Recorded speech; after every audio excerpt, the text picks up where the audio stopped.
Hello, everyone, and welcome to sort of a random episode of Uncharted, Drake's Fortune. This is off the Uncharted collection that was released for the PlayStation 4 a few years ago, and it upscaled and retextured and improved the frame rate on the original PlayStation 3 releases, and I've sort of had a hankering to revisit this series for a while, and had some time this evening and figured this would be a good opportunity. I'm going to check options real quick, but I don't envision that we're going to be making too many changes here. Object and camera off. Let's just change it to object. Alright, so let's just jump into a new game, and certainly just a regular campaign. Now, just a random fact, when I played the Uncharted games originally, I played the first game on normal, and then the two following games on hard, and had a good time with them. I do not know how long we're going to go tonight, or in general, but I think that if we are going to revisit this, we'll just do everything at normal for now. Oh, it wants me to make a save game. I don't know how much of this is visible, but with that, hopefully we will be jumping into the world of Uncharted. As always, when the characters are talking, I'm not. I don't remember there being a super amount of dialogue in this one, but we will check it out together. And this is the first time I'm seeing the collection, the remastered version. We've had it for a while, but this is the first time that I am checking it out. And hello to Centrifugal Force.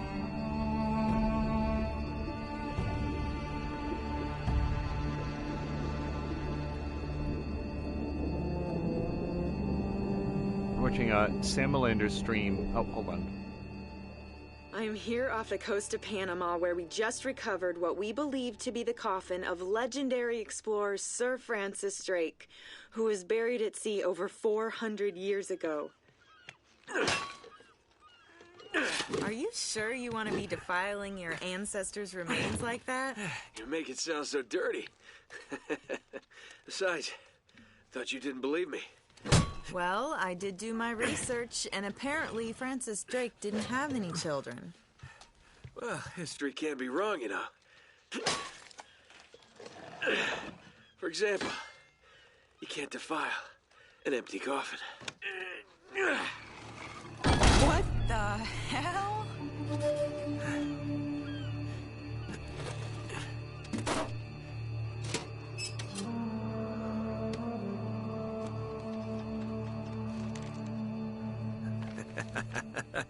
You devil. What is it? Come on, hold it up. No way. Deal was for a coffin. That's it. Wait a minute. If my show hadn't have funded this expedition, you wouldn't have... You got your story, lady. Look, Mr. Drake, you signed a contract. I have a right to see every single thing that... Could you hold that thought? Sully, we got some trouble. Hurry it up. Okay. What's going on? Pirates. Pirates? Yeah, the modern kind. They don't take prisoners. At least not male prisoners. Wait, what are you talking about? Shouldn't we call the authorities or something? Yeah, that'd be a great idea, but we don't exactly have a permit to be here. What? Yeah, so unless you want to end up in a Panamanian jail, we should probably handle this ourselves. Well, what's worse? You obviously haven't been in a Panamanian jail. Do you know how to use one of these? Yeah, it's like a camera. You point and shoot, right? Good girl. Here we go. Hello to Azarek.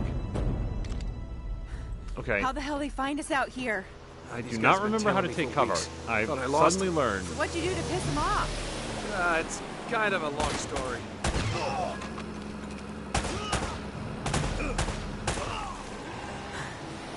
Okay, so question 2. How do we reload? Triangle? Less talking, more Nope. shooting. Nope. Okay. Do we need to reload? Hurry up, Sully.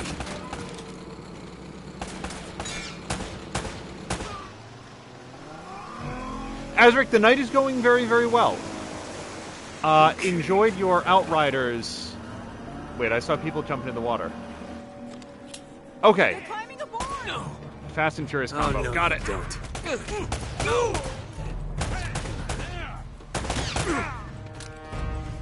Hello to Mia. Oh, ammo.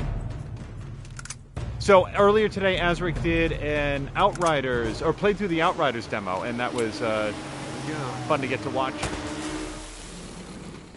Where do they come up onto the ship? I feel like I should have a chance to shoot them on the way up. Yeah, I'll practice the brutal combo once the bullets run out. Also, Force was noting that the inside of that casket would smell. If it was waterproof, because they did pull out the journal or whatever. Sully, where are you? Would it still smell? I really don't know. I kind of feel like it would just be like musty. And the box itself would smell like brine and shit, but... Alright, let's try it. Oops, sorry, Elena. Yes, I'm working on it.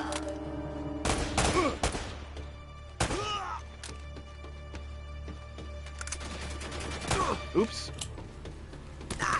Okay. Oh! Got some kind of rocket launcher. Okay, that's not good.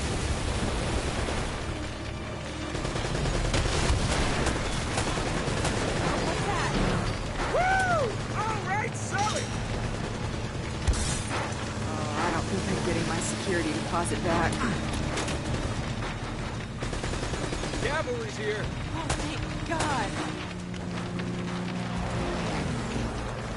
Oh, no. Damn it. Whole ship's gonna blow. We gotta jump.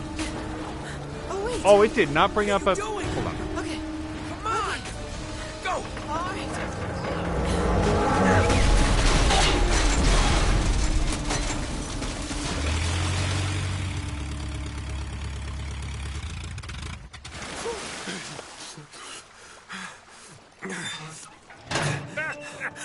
I can't leave you alone for a minute, can I? I had everything under control until they blew up the boat. You all right? Nothing that years of therapy won't fix. Well, if it isn't the beautiful and talented Elena Fisher. Flattery will get you screen time. Yeah, I'm more of a behind-the-scenes kind of guy. Victor Sullivan. For Christ's sakes. What do you say we get out of here before we attract any more attention? I lit up both Fatikin and Goomfy. Well? We got a cutscene here. A little present from Sir Francis. Oh, so you found the coffin. Wait a minute, is this what I think it is? Drake's lost diary. He faked his death, just like I said, Sully. He must have been onto something big. Yeah, well, let's just keep that between us. Thanks for the loan, Mr. Drake. I think I've earned a look at that diary when we land.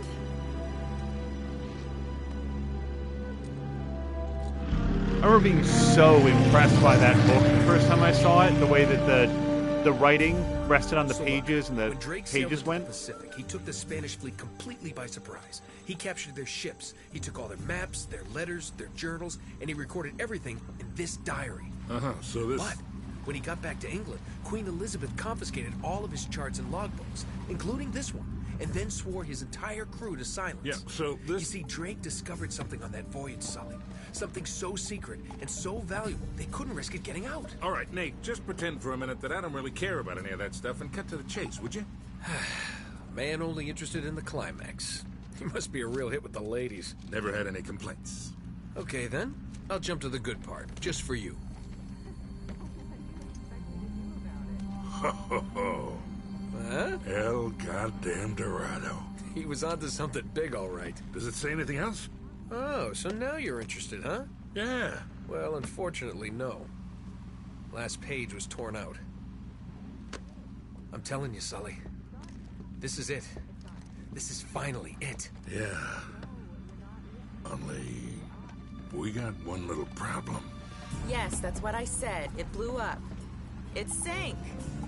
No, that's why we have insurance, right? Oh. Oh no, the camera? No, the camera's fine. Don't worry about the camera, no. Still as good as new. Sully, the girl can hold her own. You should have seen her. Fine. You go on out there and you tell her, we just found the lost city of gold. Maybe her producer can get it on the air Oh, tonight. come on. Nate, do you trust me? more or less. Good. Because we're gonna have every two-bit scumbag in the world racing us to this treasure unless we cut her loose right now. You're a real gentleman, Sully. I know. It stinks. She'll get over it. No, I don't care if we're over budget. I mean, do you realize that this could be, like, the biggest story of the year? Hi. No, I don't trust him, okay? That's why we need to move fast. So just get me the camera crew, and I promise you that... Son of a bitch. Hey! Should have seen that one coming. Ugh. I didn't see where she set down her camera. Was that on the boat, or was it on, like, one of the barrels there on the dock? Oh, hold on. Hold on, kid. I'm not as young as I used to be. Yeah, you weren't too old for that little barmaid in Lima, were you? All right, time out 1 second. It did occur to me that I forgot to check, and Forrest is saying that it was on the barrel. I forgot to look to see if the volumes are all the way up, and they are. So hopefully this sounds okay. If there's any issues with the volume levels, let us know, and we'll do our best to adjust it. Forrest was also asking, is it a remaster? Yes. Wait, actually, also output. Is there anything in here? Oh, hold on. This might be what we wanted to change. Let's move it down to midnight again. That might bring the volume up significantly. That's what we discovered in the last Naughty Dog game that we played. All right, and now all I want to do is leave and save. Output? Yep. Well, that was different. Although I must admit, equally as strenuous. Well, hang in there, old-timer. We're just about there. You know, this reminds me. I ever tell you about the time I pawned a phony 16th century Santa off on Pablo Escobar? Risky move, but by the time he figured it out, I was... Nate, are you even listening to me? Hanging on every word. Why waste my breath? So, for the benefit of people who might not know, this is made by the same studio that made The Last of Us and The Last of Us Part 2. It's Naughty Dog Studios. And that's one of the reasons that I wanted to sort of take an opportunity to revisit this. It is a game... You really think Francis Drake came all the way up here, huh? We're an awful long way from England.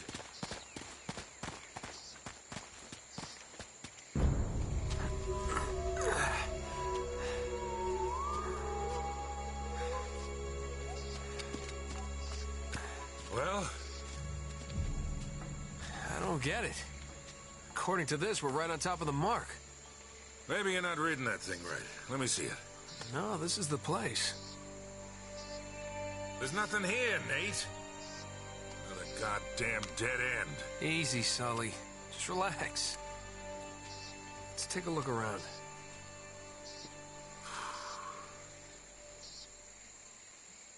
And Azric is saying that he is enjoying, or he enjoyed the Outriders demo quite a bit. Also, it's the first...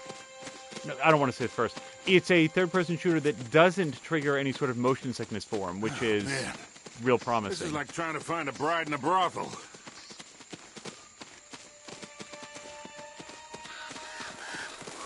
Hell no.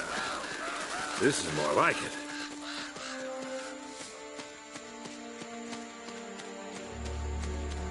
What do you think this is, Incan? Nah, it's older than that. Like 2,000 years older. Huh.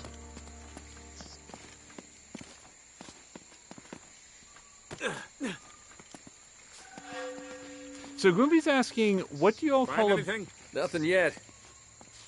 burger with a fried egg? A coronary? It's not a meal that I've had. I'm sure that it would taste really good. Be but careful up there. that's one of the reasons that I wouldn't have it, because if I enjoyed it, I would want to have it all the time. Hey, there's something funny about the ground down there. Oops.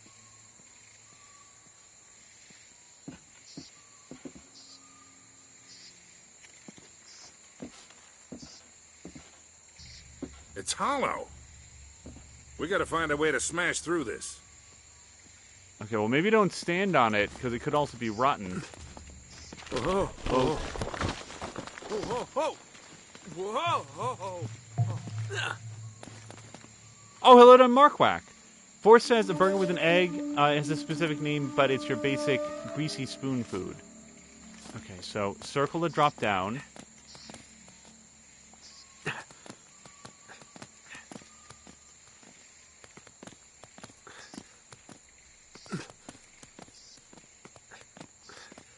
Yeah, I remember playing this for the first time and being, like, I loved how quick it was for him to shimmy along the ledges like that. And also just the animation as he moves along different surfaces. Good work, kid. All right, so I think we've smashed through down there at the bottom, and it's time for us to jump down. Hopefully safely.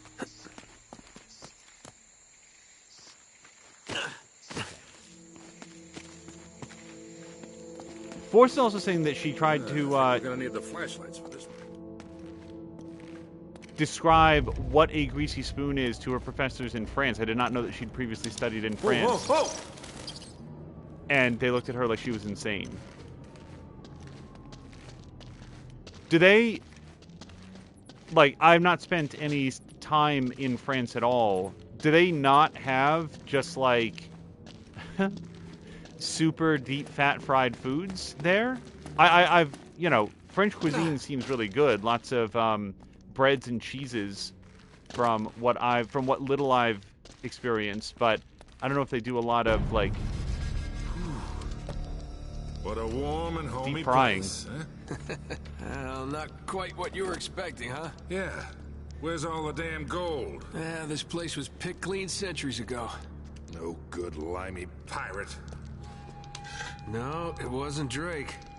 Check this out. Looks like the Spanish got here before he did. What the hell, Sully? Nate, I'm not looking for a lousy piece of tin. I'm up to my eyeballs in debt.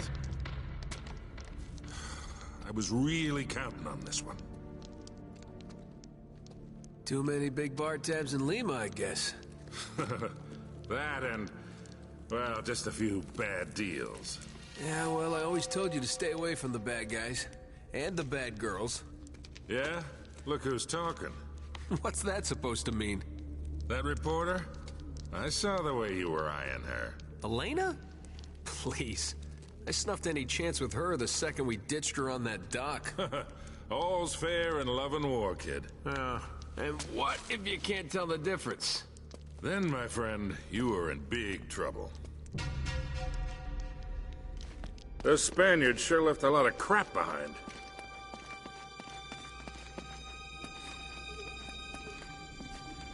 So, Grumpy's saying in France, something like a greasy spoon would be called an au cheval? Careful, Nate. That's quite a drop. You're not kidding. Okay, so we don't want to go down there. No, I just saw something flicker over here, and that We gotta find a way usually- across. Yes, we do. Oh, it's giving me a hint of what to shoot. I landed several headshots in that first combat. Now I'm missing the stationary barrel. That'll work.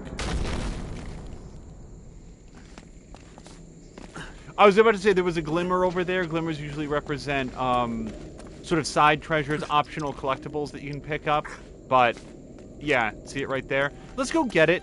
But this is by no means going to be a 100% playthrough. I'm not even really going to go looking for these. I always thought that if I replayed this... Decorated ring. See it? I always thought that if I ever replayed this game, I would use a guide to find all the treasures so that I could get the trophy on the way through. And turns out, when I'm revisiting it here, I mostly just want to, like, enjoy the story. Alright, let's... Yes, tap triangle.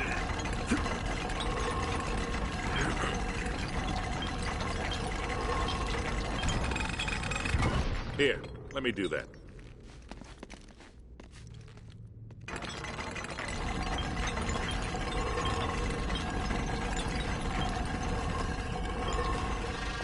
like... Hold it open. See if you can jam it from the other side. Hold.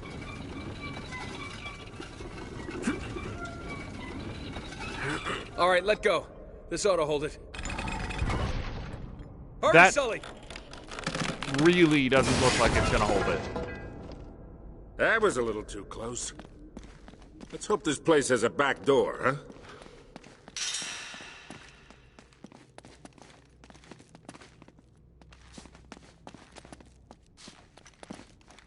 You know, this looks familiar. I think there's something in Drake's journal about this. Oh, okay. So we're gonna check out Drake's journal. Yeah, here it is. Looks like this thing is some kind of lamp or brazier.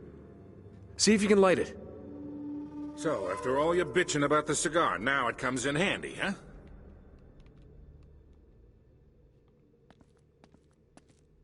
Yeah, Miranda's asking the question that I would in this situation, which is, like, what if you're not inside of a video game? What if this isn't made by a game designer and you just get trapped in here forever?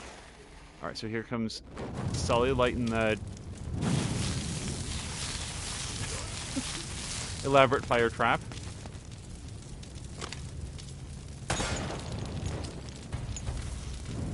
Nice. Beautiful.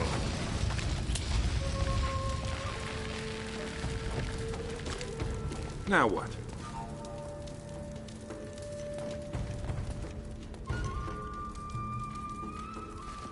So it looks, yep, that we can climb on these. Nate. Whoa! I might have been able to do that 30 years ago.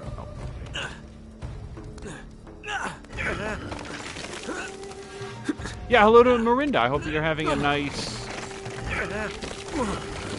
Sunday. So I'm just trying to stay ahead of the collapse. All right, now probably down. All right. Can I or should I interact with this? Oh!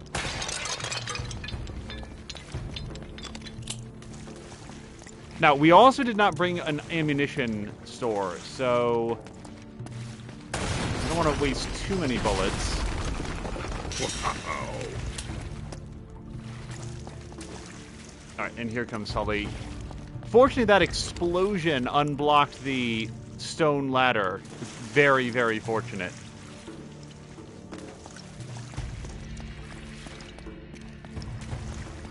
Let's get going.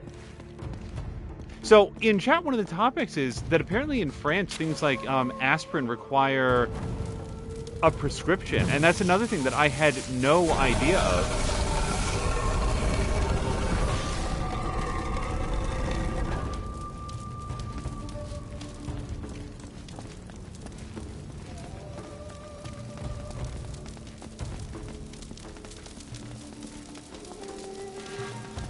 Aspirin feels like the sort of thing that's comparatively difficult to overdose on, but then again, I don't know. I typically don't have much of an occasion to take it. A fact that I feel very, very grateful for. What do you make of this? Wait, I recognize these symbols. The order of these signs has some importance. Alright, so it looks like number one is going to be the stair-steppy thing up at the top left. Then we've got the person with wings, then the weird tentacle monster, and then the angry face. But is it just stepping on them? Is that the thing that we're looking at? Okay, there's the angry face. That is not the stair-steppy thing. Hold on a second. Yeah, number one is up there. The circle in the middle of the stair-steppy thing. Okay. Why do I not see one that looks like that, though? I guess technically this kind of looks like it. Oh, but stepping on it doesn't do anything, so I have to... Like I said, it's been a very, very long time. I played Uncharted probably a year or so after it came out. Okay, well, this looks correct. Hey, something's happening.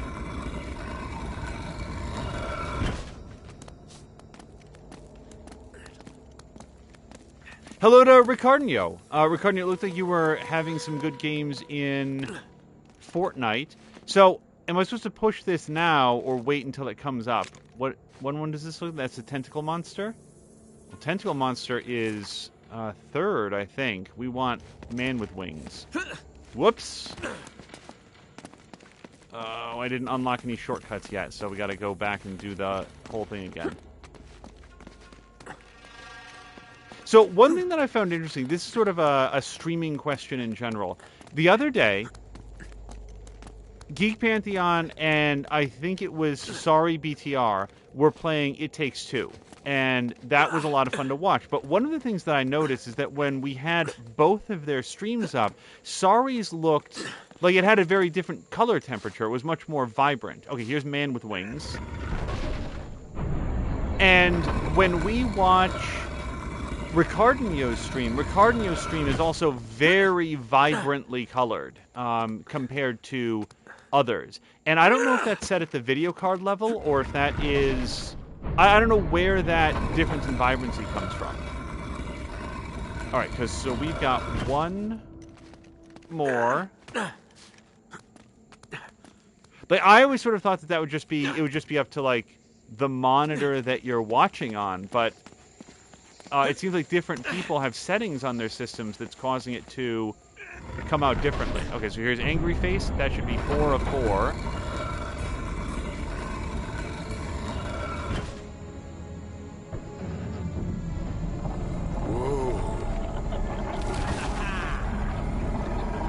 Okay, so Ricardo's put a filter over it. Alright, so... Pretty deep. Yeah, looks like there's a ladder cut into the side. Wait here while I check it out.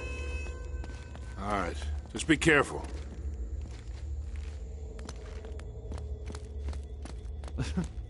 So, Hey, sorry. watch your step down there. Advice was somewhat late. So, Moo is talking about a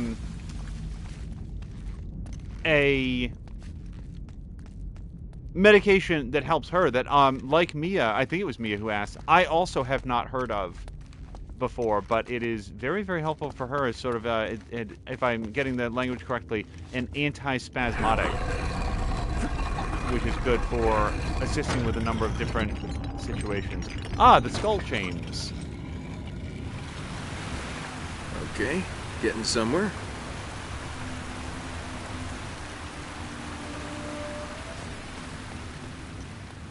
I think my favorite thing about games like this in Tomb Raider is that these ancient civilizations really built their Now, don't tell me temples you're to gonna last. swim in that. I've been in worse.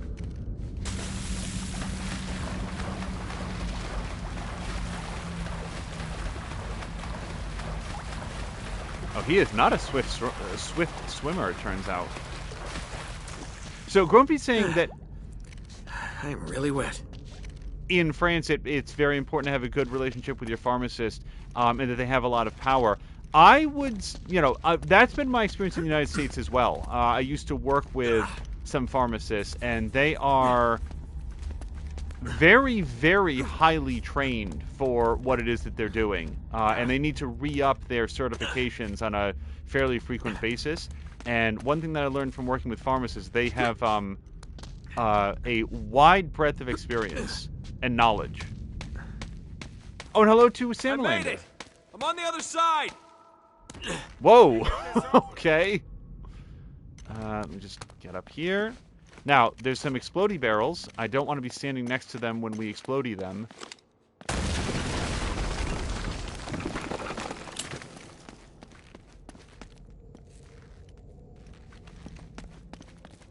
Nice one.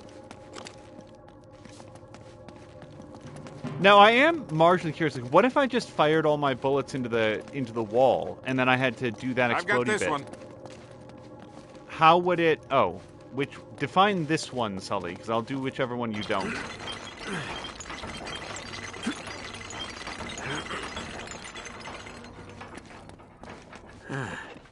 This looks safe.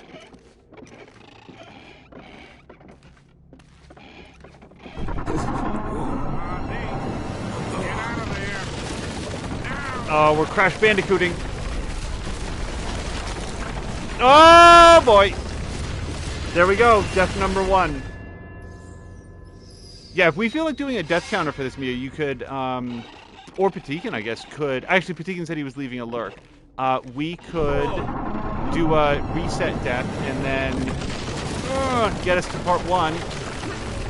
I was never good at these sections in Crash Bandicoot, partially on account of never... Oh, come on! Never having played Crash Bandicoot. Okay. Oh, Moo said certified pharmacy tech for 16 plus years, worked everything, retail, mail order, nursing home, hospital, home health, IV prep, etc. That speaks to a very high degree of knowledge and experience to me. I feel like a pharmacy technician is one of those professions that is very misunderstood and undervalued in the United States. I made it! I'm okay!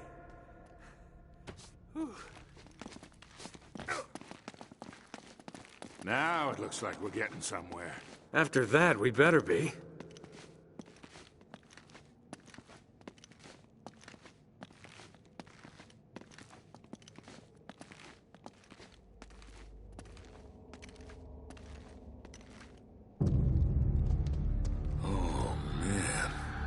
The temple must have been built around this. Around what? A statue. A gold statue. A huge gold statue. And look here, these people, they're worshipping the damn thing. At least, I think they're people. Of course. El Dorado, the Golden Man.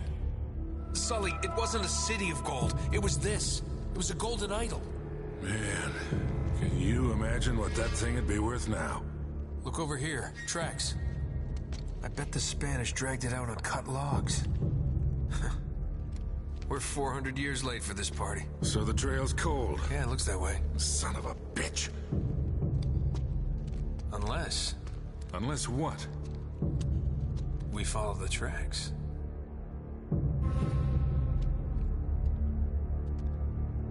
Well, you know, we've come all this way.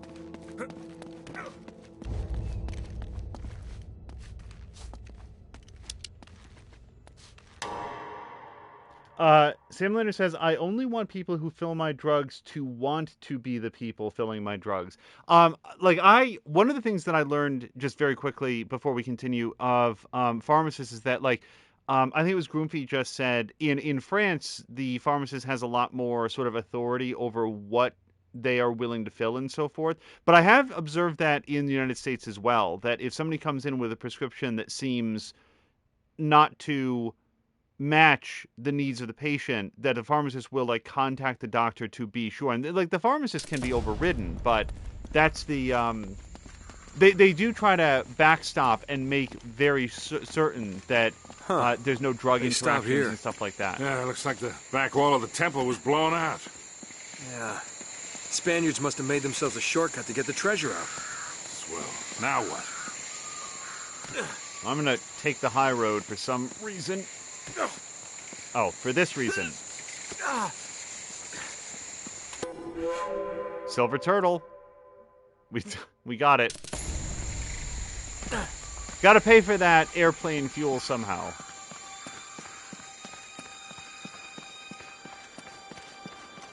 Wait, Sully, do you hear that? Now there's something you don't see every day. My God.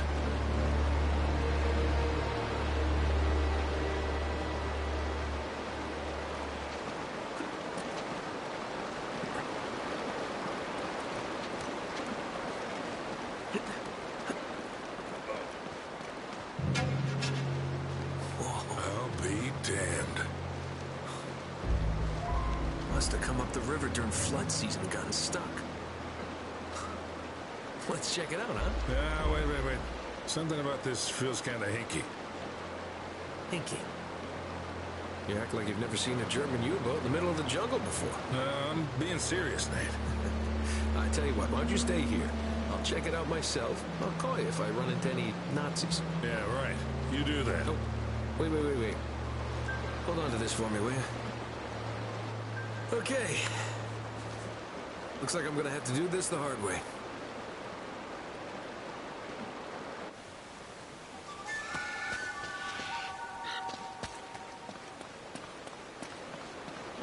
Even when I was playing this game solo, I would always try to end on the chapter beats. So this just looks like I'm gonna like slice open my hands. So where do I think I want to go? I might be able to swim under it. All right, let's head over here. Also, Forrest said that she was originally going in for like pharmacy work, but is now more interested in doing toxicology. Don't remember if there's any way to dive. But this might be promising. Looks like you're gonna have to monkey across those cliffs to get into the U-boat.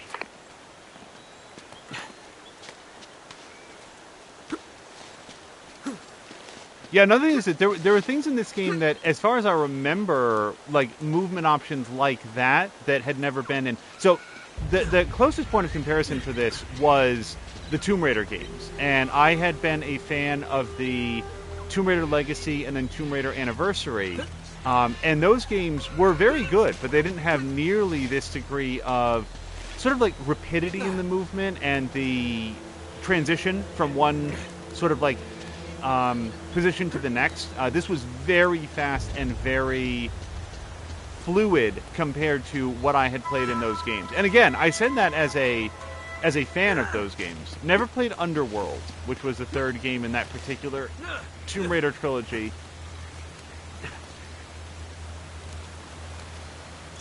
Okay, so I think I can go back this way. Didn't we just see a collectible? Yep.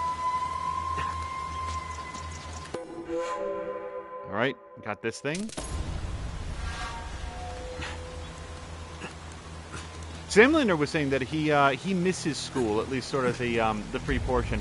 I'll say this for school. School is the last time in your life... Hey, watch yourself up there. It's a long way down. ...that you are in consistent, close proximity with people for something that doesn't necessarily have to do with, like, work or whatever. This was a very, very good-looking game at the time, and I think artistically it still holds up pretty well. There is that element to school where it's like, it's a lot of socializing in a way that at least I personally haven't found professionally. Like, you hang out sometimes with people from work, but it's always like, all right, yeah, I'm going to, oh boy, get going and get back to the family and the friends and so forth. College is the last time that I had sort of that experience of like, whoa boy, getting together. This doesn't feel correct at all. All right, but it was.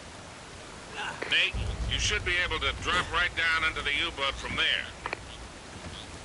So I missed something that Forrest said. I finally sat down with one of my math major friends one day and said, the reason you all have double majors is because none of you have labs or required research credits.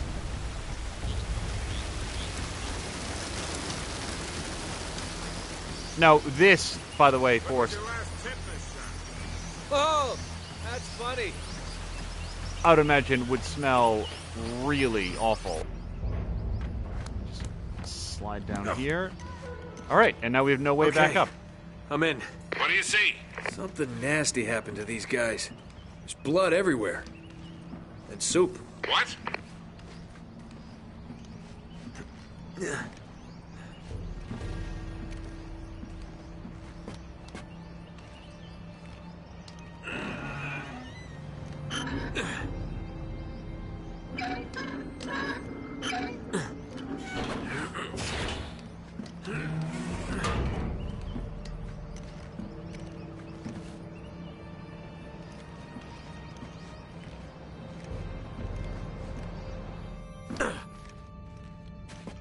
Salamander was saying that even when he had a couple jobs and was in school, he felt like he had more free time than he does now. I very much know that feeling.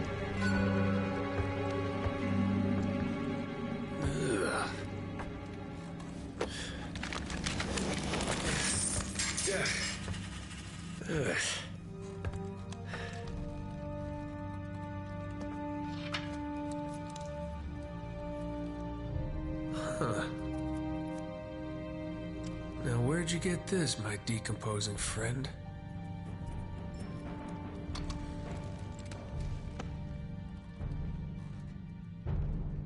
Was grabbing the one, though, the one coin. I think the trail just got warm again. How so?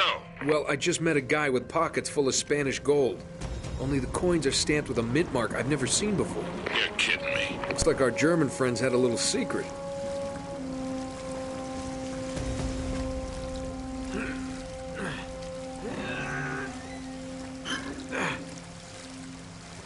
Whoops.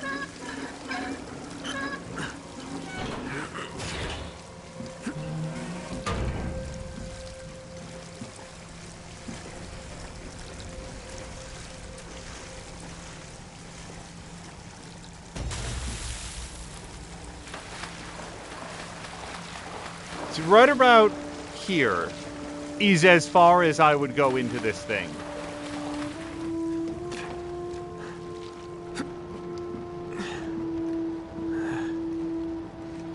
Cozy.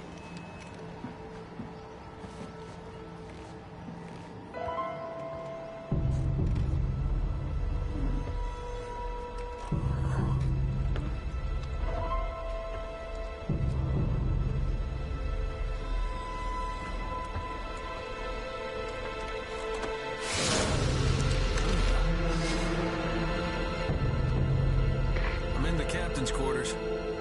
Get this. He's still here. What's that supposed to mean? Yeah, it looks like he was killed. Ripped to shreds, actually. Oof, what a way to go. Yeah, sounds terrible. Take his wallet. You're all hearts, Sully.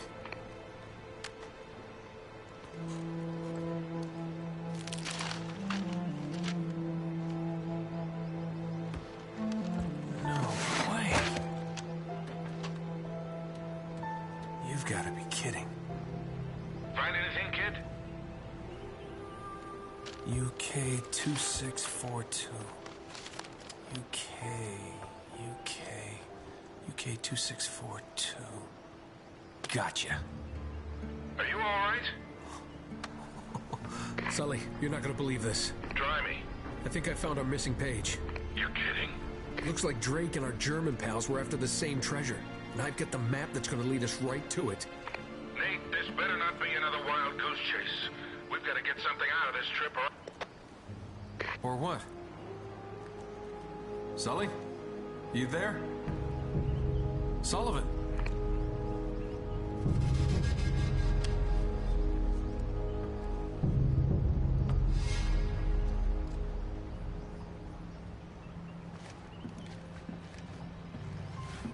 Marina's saying, I love the line, it must have come from upstream. They don't even try to justify what is happening and lampshade it so hard. Yeah, one of the things that I love about Uncharted in general is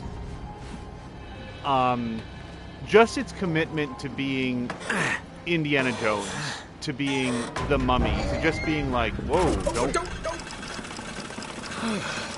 That's probably bad.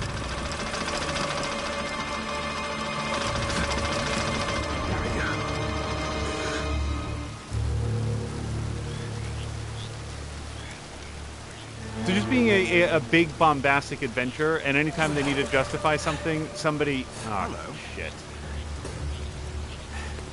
Pulls out a history book and says, look, history. Friends of yours, Sully?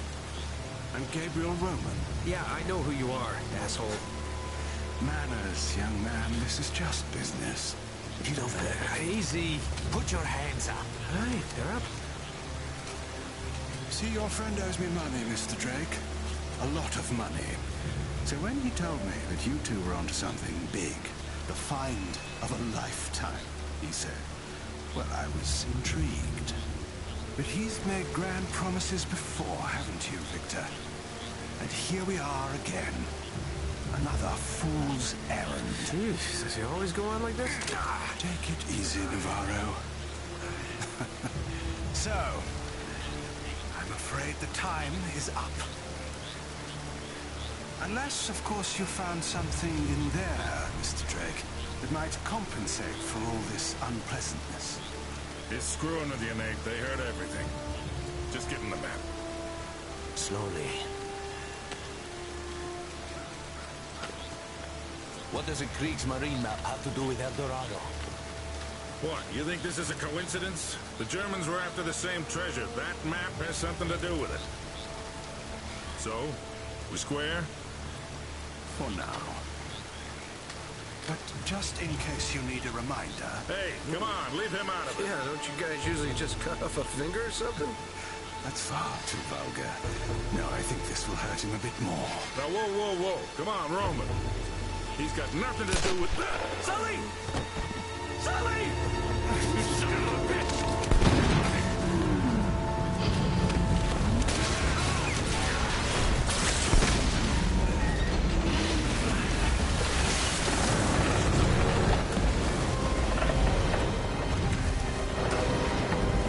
Stop him! Oh God. Oh, this is not how you run away. Okay. Try this again.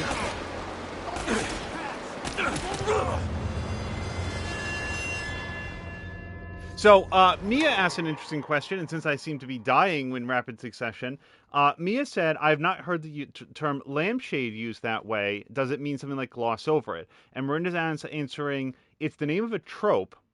When you conspicuously acknowledge and even highlight something that is implausible, awkward, or otherwise unreasonable in a story. Yeah, it is.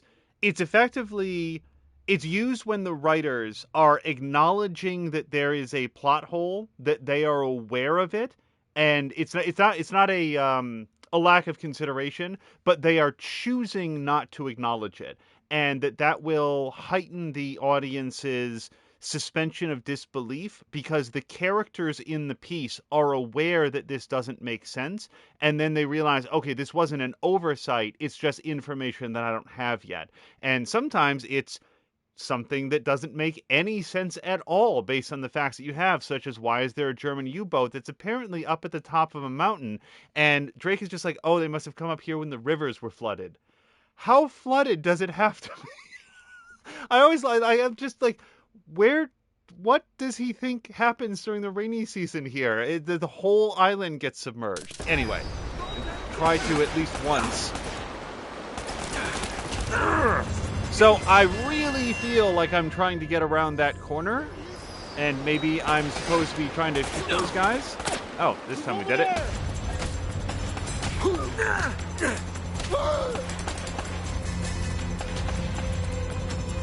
Yeah, Mia's having trouble keeping up with the death pluses because when they come in a segment like this, they come rapid fire. Whoa there, cowboy. Thanks for leaving me at the dock.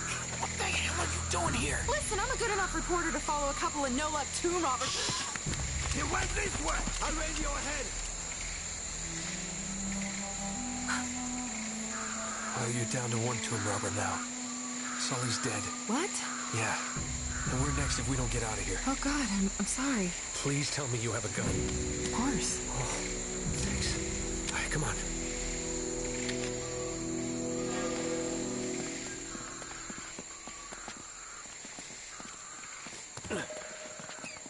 Drake, look out!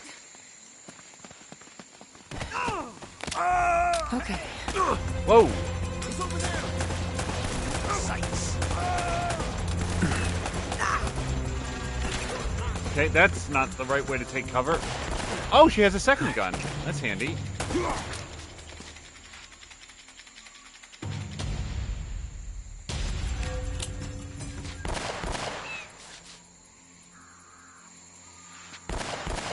Alright, I think we're gonna have to...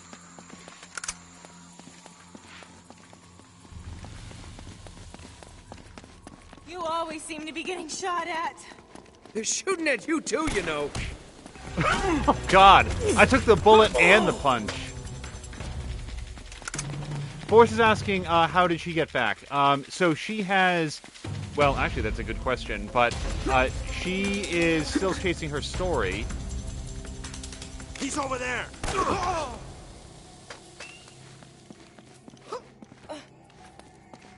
And saw apparently enough of the map. Wow. Okay.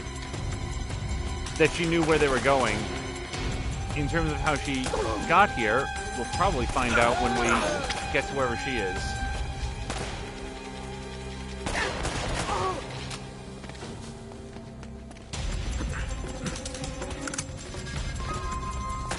Whoops. That's not the reload button. Grab whatever that is.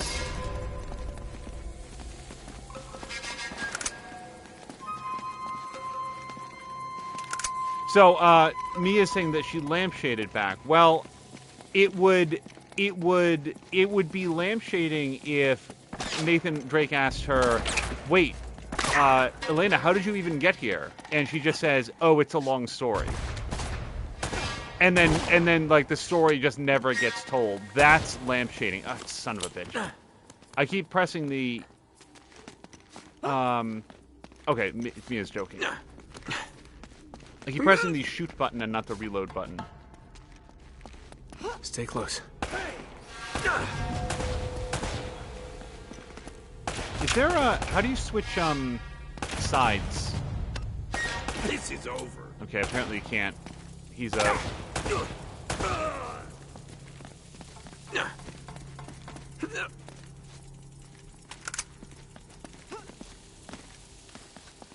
Son of a bitch. What the hell is this place, anyway? Long story. Tell you later.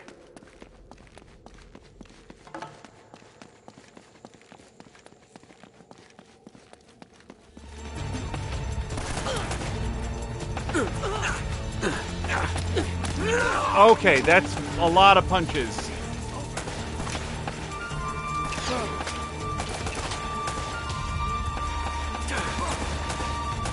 Oh, just everything except the man.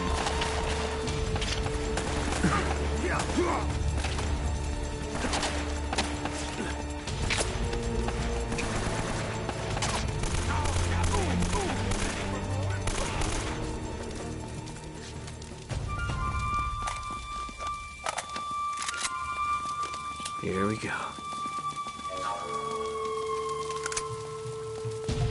All right. Damn it. There he is!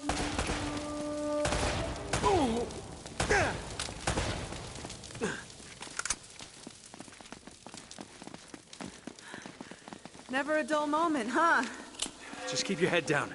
These guys aren't messing around.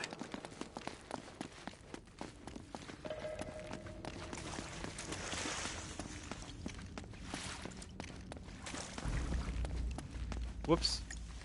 Alright, we're taking the... Oh, I really came the wrong way here. This is the ladder that, Sully came down earlier.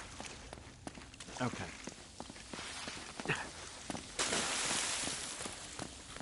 The thing about TV tropes, because now that's come up in, TV tropes is helpful for understanding certain, like, turns of phrase. My misgiving about TV tropes is the way that it tends to boil every storytelling technique down into some sort of, like, lazy trope. You know, everything that's ever happened in any television series, and even a lot of different media, is represented there as though it's highly derivative of every other thing. No! Move on!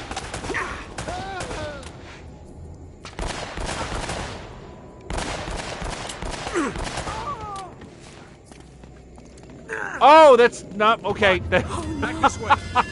I had forgotten there was a gap there.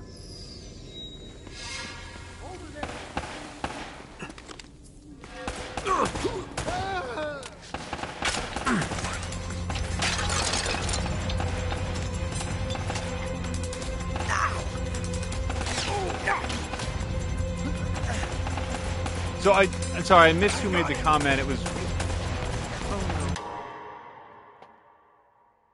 Sam Melander says, someone famous once said that there's only 3 stories and everything else is just variations on them.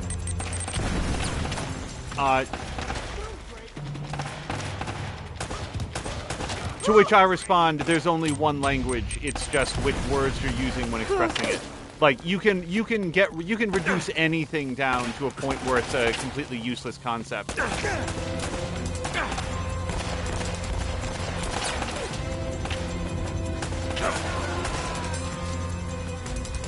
And I'm concerned right now that I'm coming across as being dismissive of Sam Melander's point, which is not my intent. I just don't like TV tropes, cinema sins. These don't strike me as useful ways to view and deconstruct entertainment. And it's not that I Stay with me. disagree with them in concept. It's just they take their very simple premise and attempt to... Son of... God damn it. It's very difficult to talk about TV tropes with all of these bullets. Whoa. Hey, Pimo!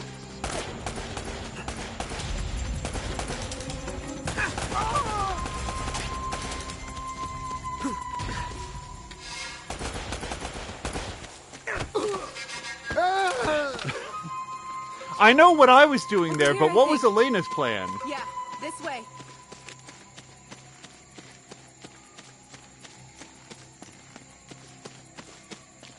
It's a little bit like the concept of a Mary Sue, right? Where a Mary Sue character is a real thing that can be disruptive and very, very unwelcome and ruin your ability to engage with a story. Like, that's a real thing. However, the concept of a Mary Sue is, like, applied with such a broad brush to any character that anyone feels is unjustifiably skilled at something that it robs the idea of any meaning. And that's sort of the same... I feel like there's a lot of that with... So here we go. Now we know how Elena got You here. always been this popular? She drove a Jeep. Well, I do seem to attract the scum of the earth. No offense. None taken. Do you have a good memory? Yeah, why? UK 2642. You got that? Yeah, what is it?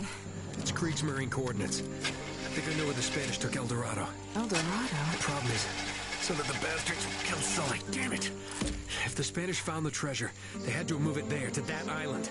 And Drake followed them. Well, what are we waiting for? I'll get the story, and you get whatever it is you're after. Oh, actually, I think this is, Come on. this might be, This isn't going to be a vacation, you know. I can take care of myself.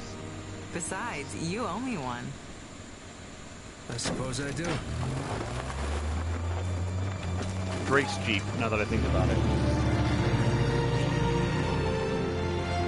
We're on the trail of the lost treasure of El Dorado, and it's brought us here to this tiny island in the middle of the Pacific Ocean. Let's get a closer look. I hope we're the first ones here. Will we discover the ruins of a forgotten colony and a fortune in Spanish gold? Or does the island have darker secrets in store for us? That should keep him from changing the channel. Whoa! What the hell was that? An anti-aircraft fire?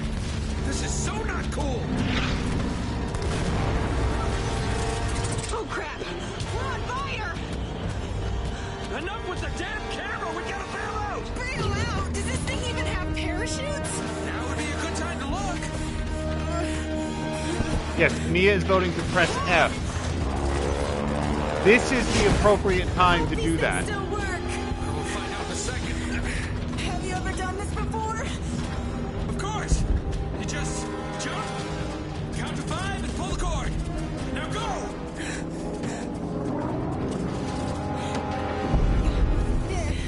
Are you coming? Kind of busy right now. Get going!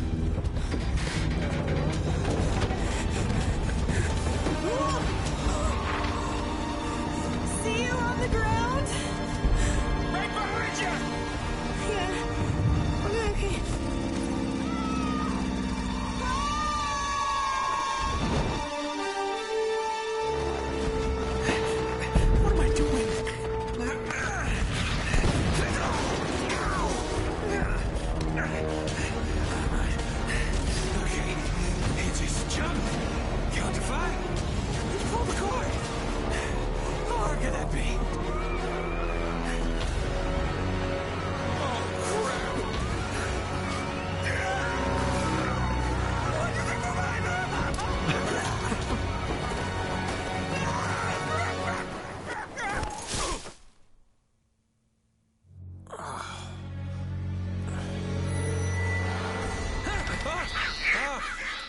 Ah, shit. Whew.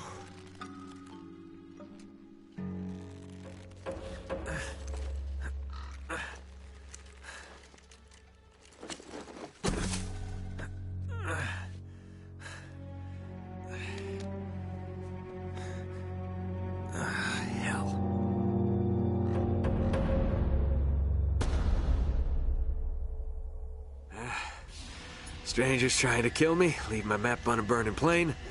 Plane is missing. Most likely dead. That's great. Great start, Nate. Hello to Drienne. So I did want to acknowledge something that Miranda had said during the cutscene. If I can just roll it back, sort of on our topic du jour, topic de noir. Miranda said, I'll agree with you with respect to Mary Sue being such a broad term as to not mean anything. And again, it can mean something. It's just, I feel like it's one of those ideas that was inserted into pop culture, and then people just sort of picked it up and ran with it. But sorry, I should continue with Miranda's point. But for the sake of argument, Jacob Ellis versus Ohio, I know it when I see it, which I think is the legal-ish definition of porn. Like, how do you define porn? Well, you kind of know it when you see it. But also, Miranda had said, I'm surprised to hear you say that about TV tropes. I don't think they're particularly reductivist. They are descriptive, not prescriptive. And then, that's a complaint on the Mary Sue trope being a bad one, which I can agree with, not with TV tropes as such. TV tropes is interesting. I've spent time there. I don't object to its existence. It is when I see people quote TV tropes as... So, it's the difference between what TV tropes is, which is a website that sort of collates different storytelling techniques. And when I see people employ an entry on TV tropes as a reason why something is bad... That is not TV tropes' fault, and I do not, begrudge the fact that TV tropes exist. Hold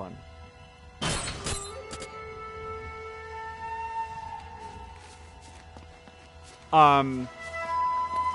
But the idea that entertainment can be boiled down to a checklist of sort of storytelling techniques without regard for how they're used, how effective they are, how they blend together to create new tales out of old tropes. That's where I feel like the idea fails to live up. The way that it's cited fails to live up with the ideas.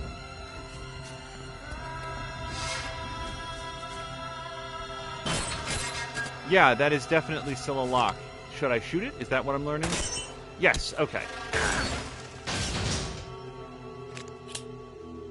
Tropes shouldn't be used to say X is bad because tropes are not bad, they just are. Yeah, and that I feel is where I'm angling with this, which is... Grumpy said, what did that door do to you? Oh, it got in my way. Nathan Drake is a lot like Lara Croft in that if something gets in his way, especially if it's an old antique, he smashes it. He just completely obliterates it.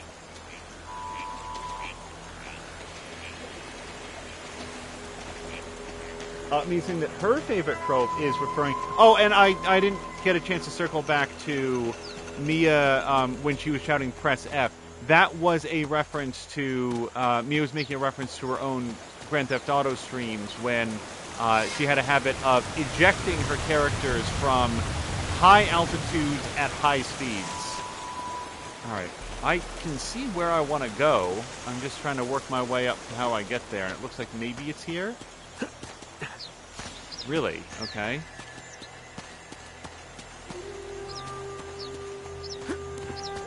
No, can't go there. So, I kind of feel like I want to climb on those crags to sidle over, but I'm not seeing that. Is there a vine or something that I can swing on? Not that I'm seeing. Can I climb on these? Yeah, Nathan Drake is very particular on what he will and won't grip with his hands.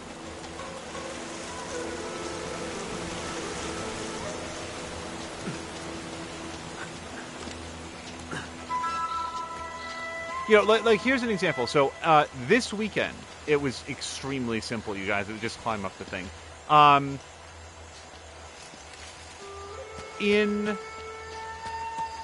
This weekend, we watched Terminator Dark Fate. And I will be very careful about what I say about it for people who may not have seen it, because I think that you should see it. I enjoyed it a lot, and I laughed and clapped my hands. It is not as funny as Terminator Genesis, which is a very funny movie, and I also kind of feel like you should watch it, but for different reasons. But it was probably the most that I have enjoyed Terminator as a franchise since the Sarah Connor Chronicles. And for whatever shortcomings it had, and it did have some, there was some real rough effects work here and there. CGI continues to struggle with taking a human actor and getting them to do like a superhuman jump. That transition from human actor to person who is jumping 45 feet straight up into the air. That is, they still really struggle with that. But if you can overlook that, I thought the cast was great. I enjoyed the story.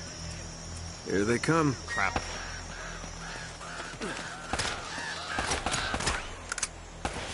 Why did Nathan Drake put down his machine gun?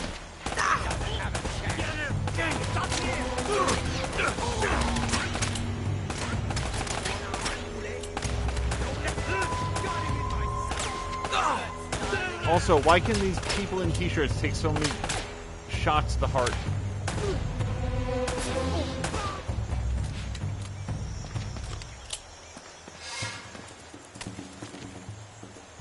Oh!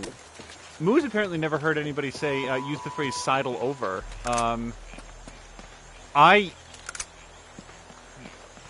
Just out of curiosity, because I'm really curious now, what would Grumpy or, like, one of the kids say if they, like, got up to this...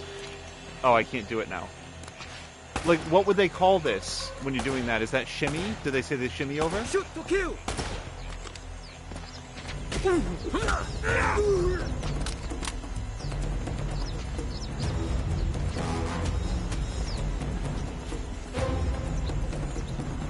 Oh, yes, please. So, grenades are never something that I'm very good at in any of the Uncharted games.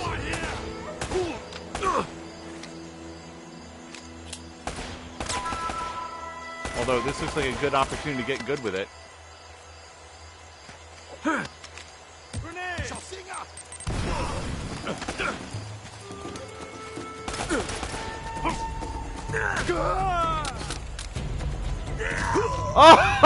Oh! Who needs bullets when you got 2 boots? Mia is confirming that the grenades will go up, which is helpful to know.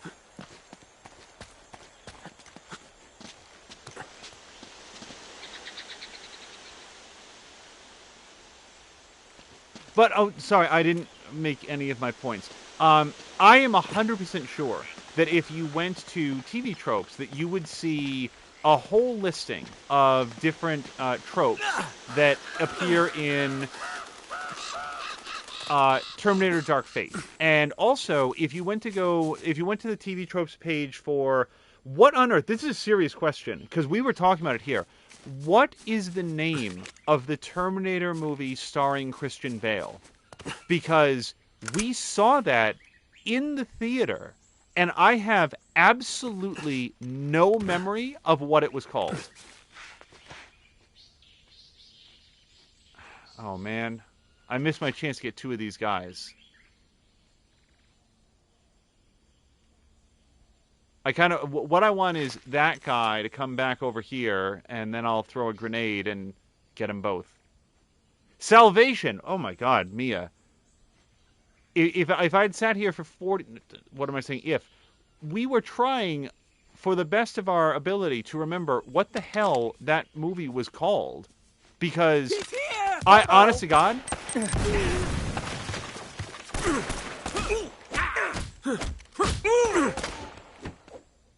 I remember more about the trailer to Terminator Salvation than I remember about the movie itself. Mia, you are wonderful. I do not know how you remembered anything about that movie, including the fact that it existed. But the thing is, on TV shows, without having looked, oh, I'm getting just shot to hell. Okay, none of this is good. Crap!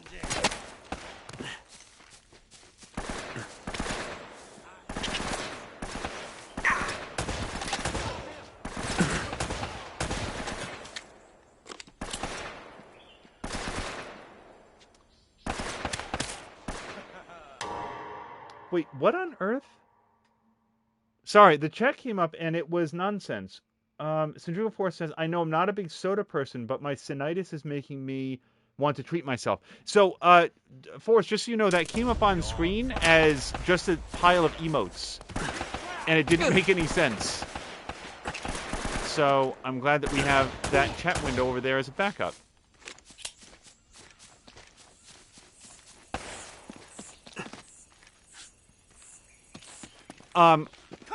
What I was going for is, I feel like without having checked, TV Tropes would have an equally sized list of different tropes, which could lead one to believe that these two movies are, oh boy, of similar quality, and I'm just letting you guys know that Dark Fate was significantly better than Salvation. All right.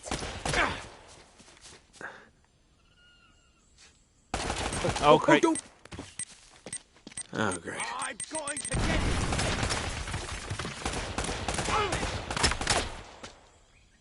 You're mine, asshole. How many dudes? Wow.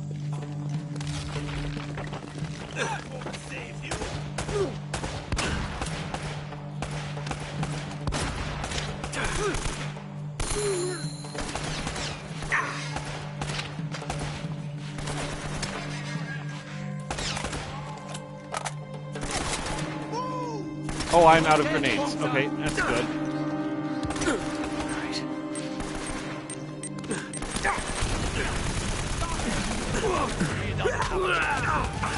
Get down. Get down.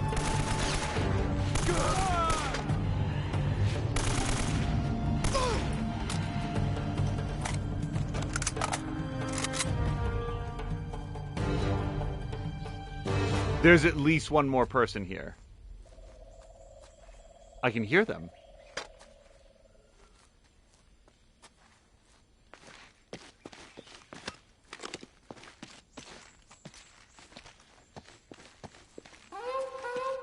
Okay, I can hear somebody moving around, which means I'm about to get shot. Oh, hold on. Okay, so would I rather have this shotgun with 8 shots or this with 34 shots? The shotgun.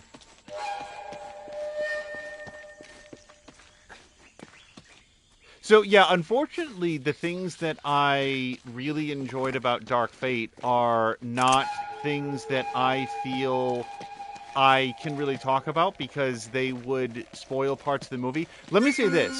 I was very, very glad that we got to see Dark Fate without any spoilers at all. Like, I really didn't know anything about the movie except for a couple of the actors that were in it.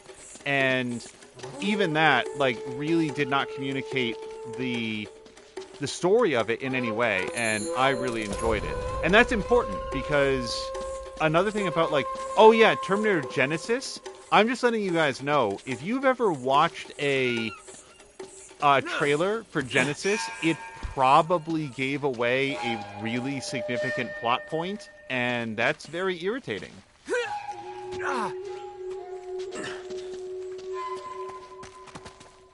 So I should check in chat because Drienne asked a question, and I want to make sure that I get it correct.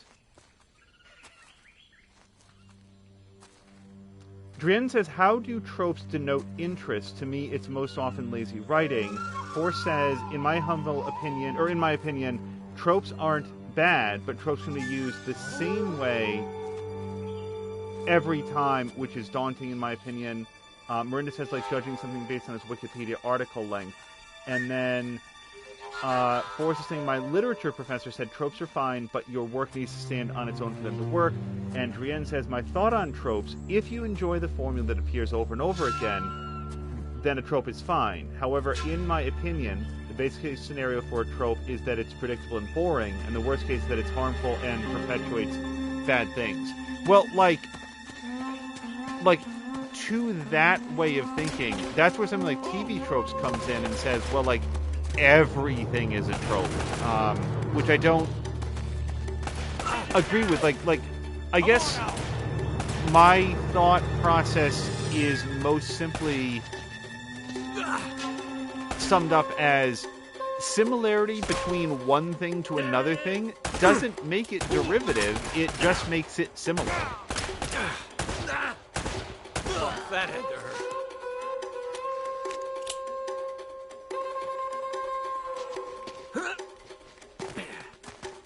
hurt. Wait, Miranda was saying, it could be worse. I bought a historically prominent book. The preface of the book opened by somebody saying, when major spy...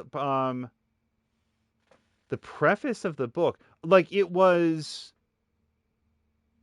Yuck. Wait. So, the preface of the book gave away something in that book? That's disrespectful.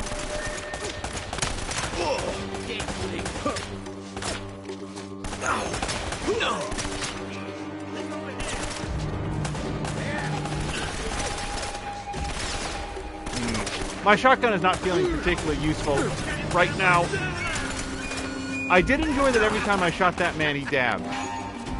Oh, boy. Oh, I like this less, though. Get your head down! Alright, let's even put this shotgun to use for a bit.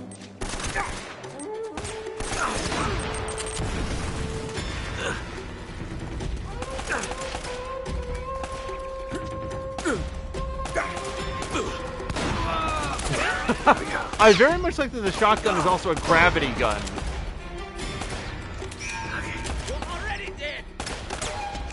It's not going to be that good at this range, though.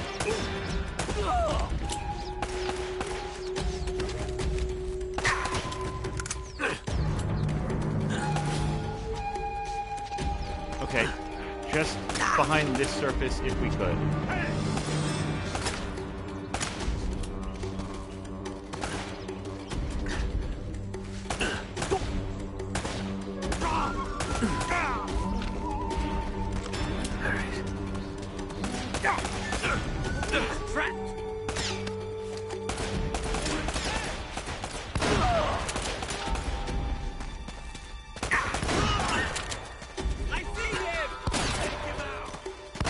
Oh boy. You're dead, Foxson. Oh boy. Oh man. I only got 2 more shells left, and I have no idea if we're gonna encounter King Kong, so...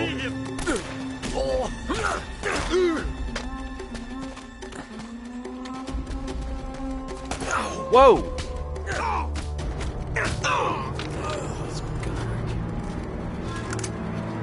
And Miranda's saying, forward as this, as each of us has known some painful loss, we cry for blank when she dies. Yikes. Yeah, I can imagine that would make you angry.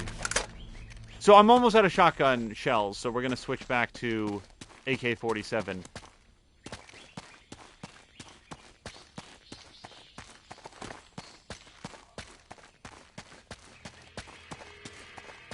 Alright. My guess... Oh, no, it's covered with vines. And as we learned from The Last of Us Part 2, anything that has vines on it means that you cannot climb on it, ever. Oh, that does look a bit like a shotgun down there, doesn't it? But that might have been the one that I dropped.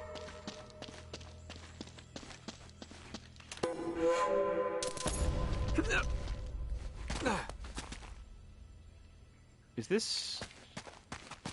Well, there's ammo here, so I will take it. But this feels... No, this is where I just dropped down to. Okay.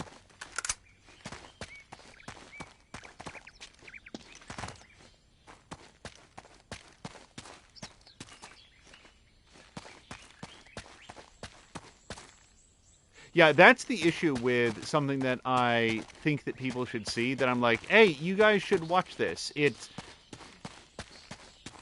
like, so also just on the topic of the Terminator franchise in general, are we even pretending that there's any sort of continuity to this anymore? Like, it's just people doing whatever they want at this point. It's just, hey, what if, like, a cat had a time machine and went back in time and the cat gave Sarah Connor allergies and then that changed the future? It's just, like, whatever now.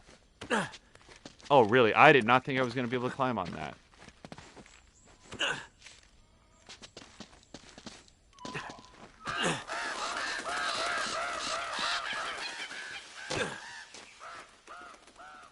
Force says, all I know about Terminator is Sarah Connor and Metal Man.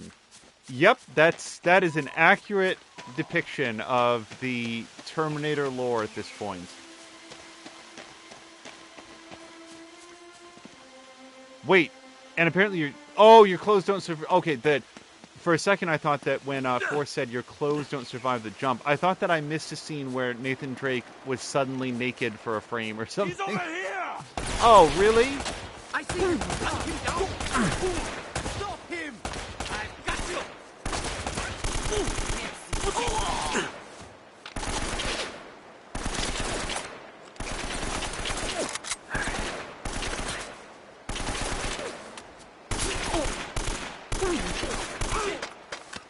Take him out!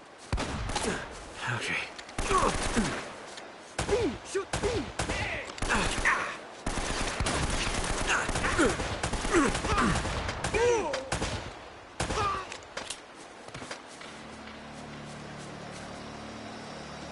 Oh, I did like that shotgun. The trouble is, this time I have many, many, many more bullets for this, so I don't feel like I can part with it yet. Yep, see, now I'm maxed out on bullets. Oh, and Miranda's saying it's not about whatever they want. It's legally required for them to try to remake Terminator 2. Get it straight. So, one thing that was interesting to me about Dark Fate is that I don't necessarily feel that Terminator 2 was their model for it. But, again, to go further into it would be more plot development than I'd want to share here. Miranda's saying that I heard that Schwarzenegger, despite being a native German speaker, did not speak his lines in the German dubbing of the movie. He probably would have charged extra money for that, if I was to guess. Also, are there any examples of Arnold Schwarzenegger attempting a... Cheery. Wait, Cheery, I missed it. Attempting in like a North American accent, or like a Canadian accent, or like a Southern accent. I'm just like, I have to assume that he's tried, and I'm very curious what it sounded like.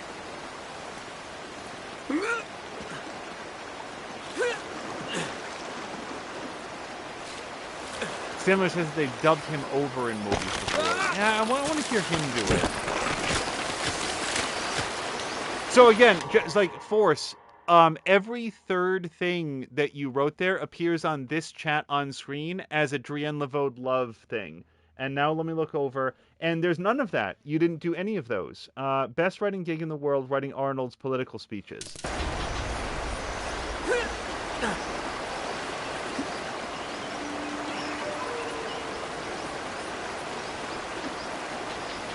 See, this is interesting to me.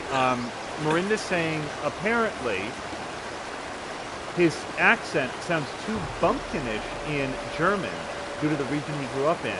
Imagine if somebody with a U.S. Southern accent was supposed to be a futuristic robot. Well, so, whoops. Oh, boy. Whoa!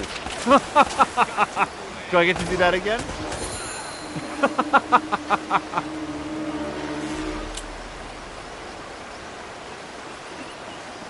Yeah, see, I don't know anything about German language dialects, or even, like, British dialects. I barely know, like, North, like United States dialects.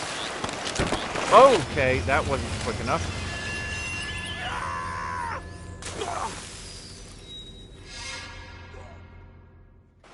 I will note that I'm dying much more frequently in the platforming segments than I am in the combat segments. Which is interesting because people routinely complain that the platforming segments are basically on rails all the time.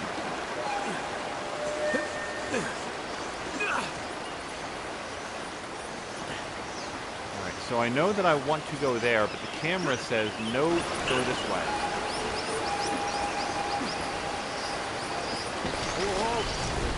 Whoa! Oh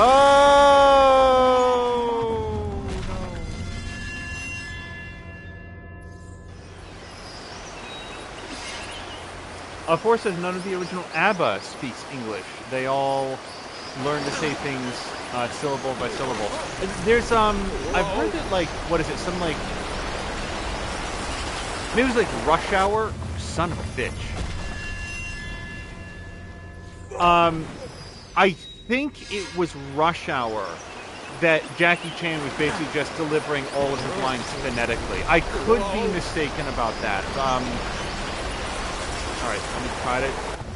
Okay, I am not jumping to the thing that I'm supposed to jump to. So Drin's saying, I know that you've played the other Uncharted games before. What prompted you into playing this one today?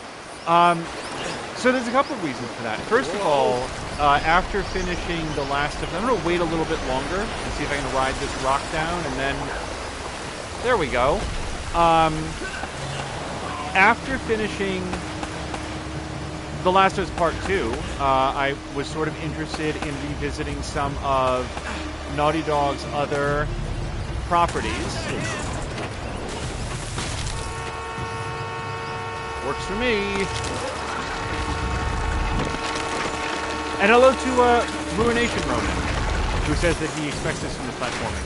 The other thing is, and the water here is very loud for me. I might wait until we get over here. Go on. So, on my commute last week, I listened to the... Okay. That's not what I wanted to do. Okay, can you get back on the rock? Thank you. Alright, see, I wanted to hang here because now I have some cover.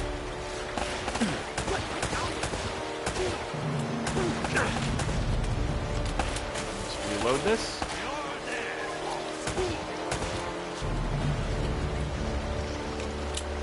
This past week, I listened to the final episode of... so Maroon is asking for a thought on The Last of Us Part 2. Let me come back to that, but the quick answer is very, very positive. I enjoyed it a tremendous amount. And that's why I wanted to come in and see some of the earlier work. Also, another quick portion to the answer is I've spoken highly of this series before, and especially the way that it develops and... the characters are handled as they move between games, the ones that make it and survive, and I wanted Mia to have an opportunity to at least see some of this, some of the Uncharted games. She seemed to enjoy the Lost Legacy, so I figured what would happen if we circled back and got to see some of the earlier games in the franchise as well. I don't know if this is going to be a running series. It just seemed like a fun thing to do for this evening. So, this last week, I listened to the final episode of the Jumping the Shark podcast, and among other things, it's been a long time since I've listened to it, and boy, did I underestimate the degree to which it informs the tone of this stream, the thing that we do here on Twitch. Hold on a second. Oh, man.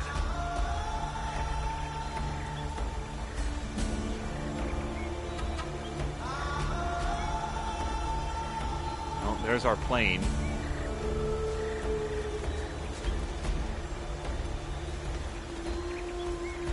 Let me actually pause here for just 1 second. The Jumping the Shark podcast was Mr. Binky. Sorry, it was Brandon Kukowski-Chanel, Todd Brackey, Bill Abner, and Danielle Riendo.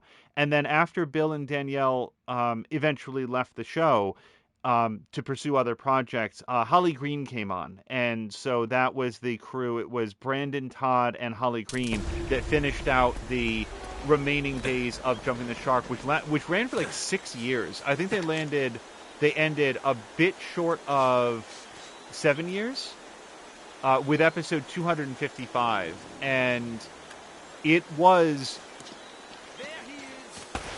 for sure my favorite gaming podcast. It remains to this day my favorite gaming podcast.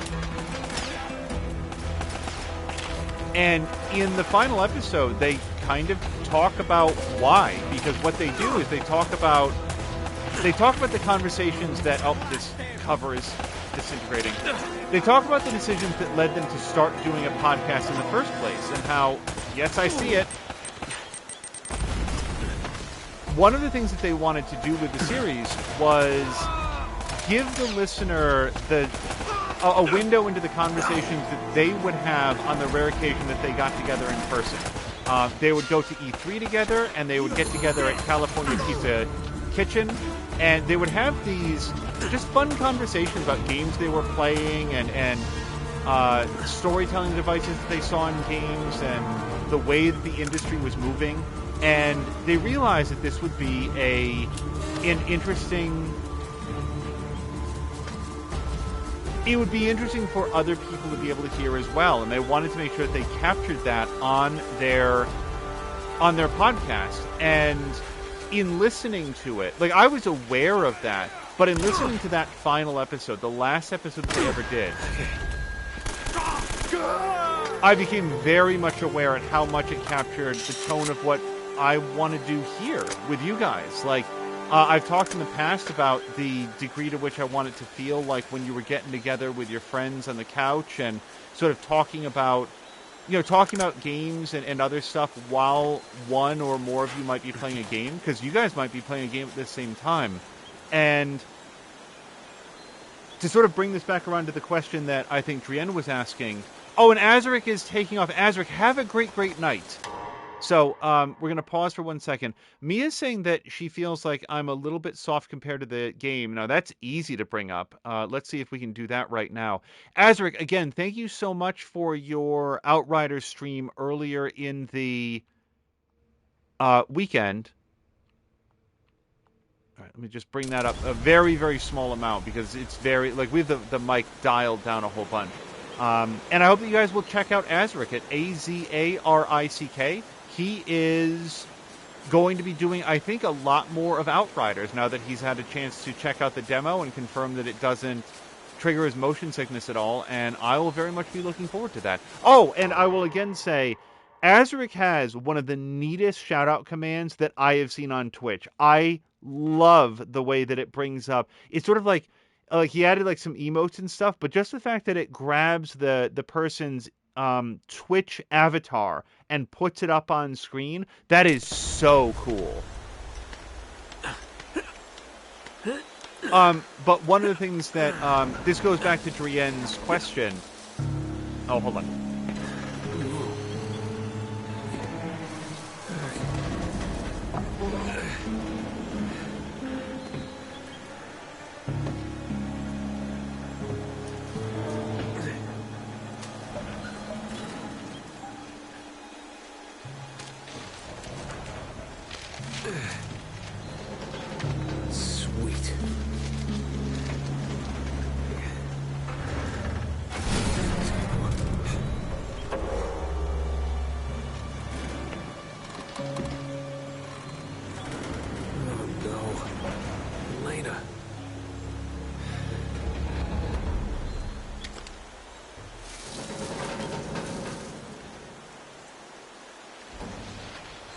To go back to the question, it turns out that one of the games that they had played, the first segment they always did was, hey, what have you been playing?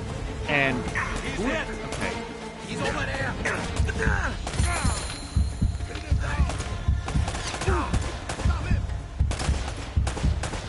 Okay, so you see that this is blind firing, because, yeah. Okay, hey, combat death. It does happen.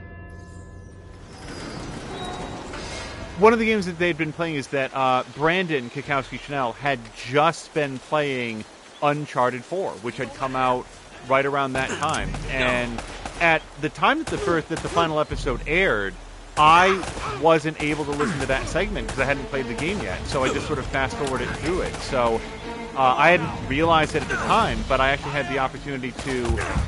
Shit.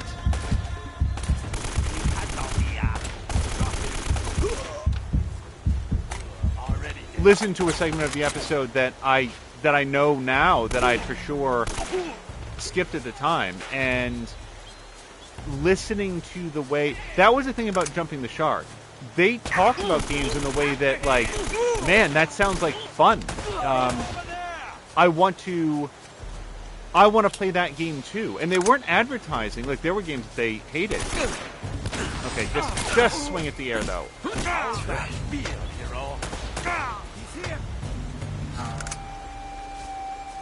Okay, did they just unload like an army transport? Take that.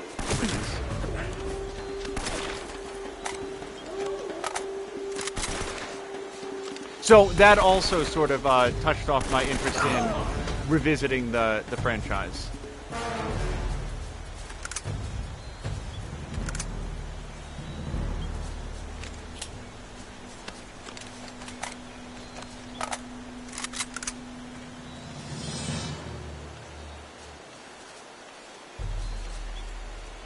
Force says, oh wait, is somebody still shooting at me? Yes, they are.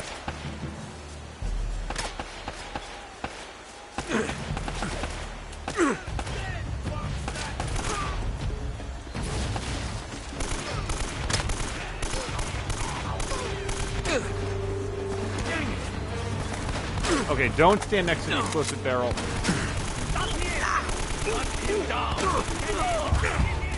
Okay, that's...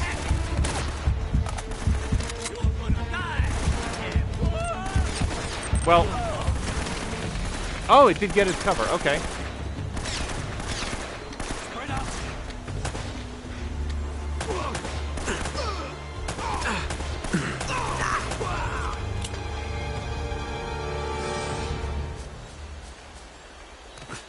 Alright, I thought there was at least one more person. So, Force had said, honestly, shout out to the hardworking Incan Mason who was like, hey, maybe we should put a wall here in case 2,000 years from now some guy needs to use it as cover. That was very, very forward-thinking of them. Alright, grab some grenades. I think I've probably now thrown more grenades in this stream than I did the entire first time that I played. It's just one of those things that it's like Stasis when we watch Mia play Dead Space. I just didn't use Stasis very much, and that's not a bragging point. That's me not playing the game correctly. I would have had such an easier time if I had just done that. So, I don't remember where we max out with machine gun, but I think it's over 60. Let's switch out for this shotgun for a while. What I'm talking about. Shotgun, it turns out, is basically the howitzer. Ruination Ronin says, please use stasis. Yes! Like, and there's points in the game where you must. Like I would use it for solving puzzles, for sure. That, you know, all of the time. But it didn't occur to me to use it in combat very often, unless it was a segment that basically specifically needed it. Oh. Better watch where I'm going. Yes. Does this reset itself? Hopefully not.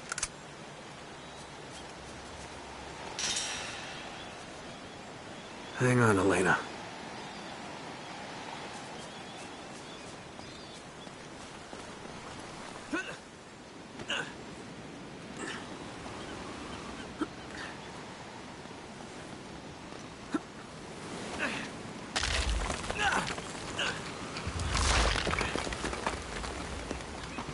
Wait, which noise, Force, was straight from Tomb Raider? Oops. So I can go down. I cannot move the camera at all. Alright, let me try to go across the way. Nope. Alright, let me go down. And over? No. Okay, that cannot be right.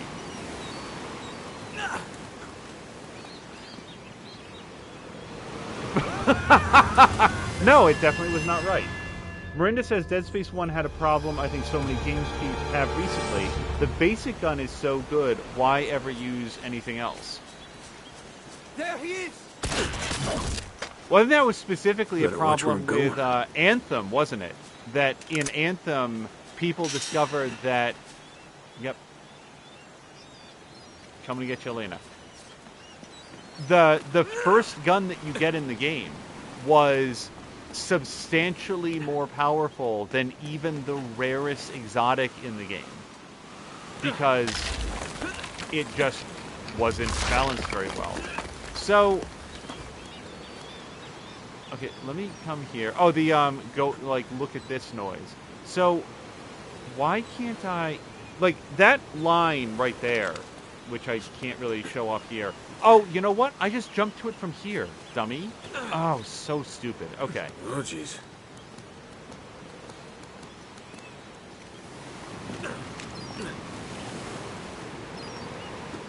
I was way overthinking that.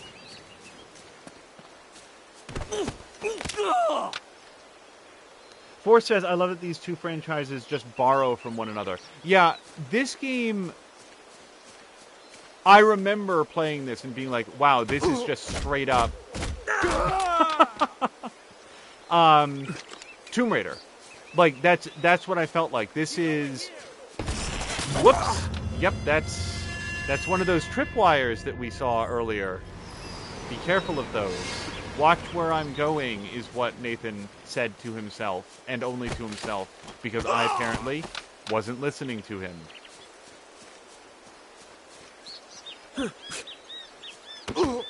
Alright, I didn't know if there might be a quieter way to take him out rather than the multiple gut punch.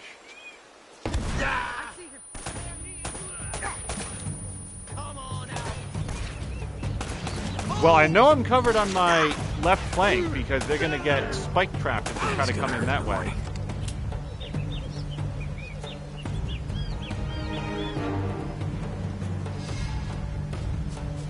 Mirinda is saying... Oh, hold on.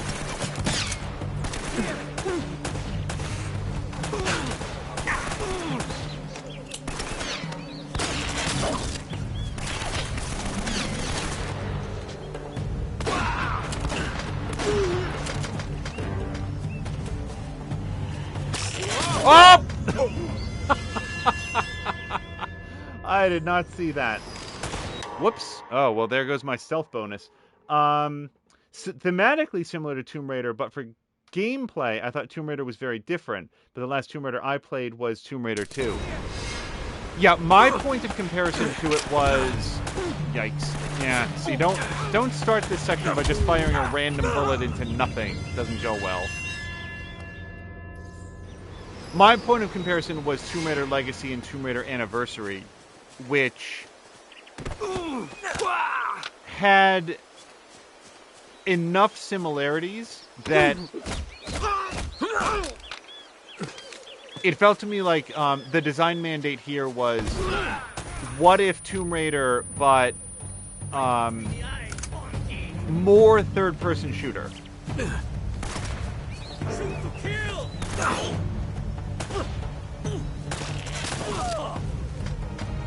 I think that man got wire trapped, but I'm not sure.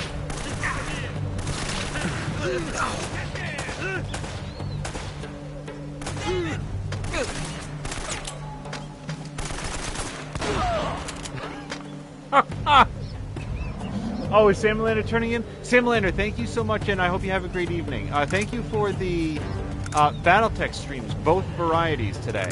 There's a Battletech heavy evening on Sam Lander's stream, or day on Sam Lander's stream, but it was a lot of fun to watch. Also, I think he got like a big, what am I doing? Hype train at one point, which was very exciting.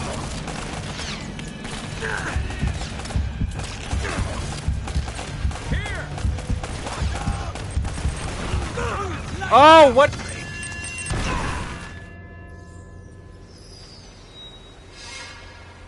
Forrest is saying that the new trilogy very closely mimics this. Presumably the, like, what is it? Tomb Raider 2013, and then, Rise of the Tomb Raider and so forth.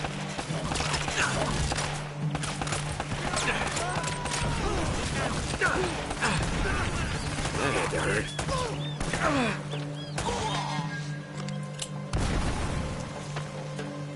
What is exploding now?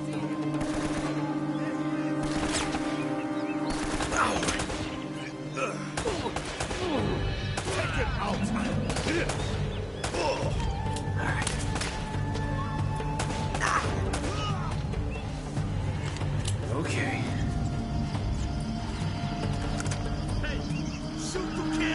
Oh, crap. I'll say this, man. They have no shortage of manpower. What is their payroll like? Well, lightly populated, actually, because none of these guys make it back.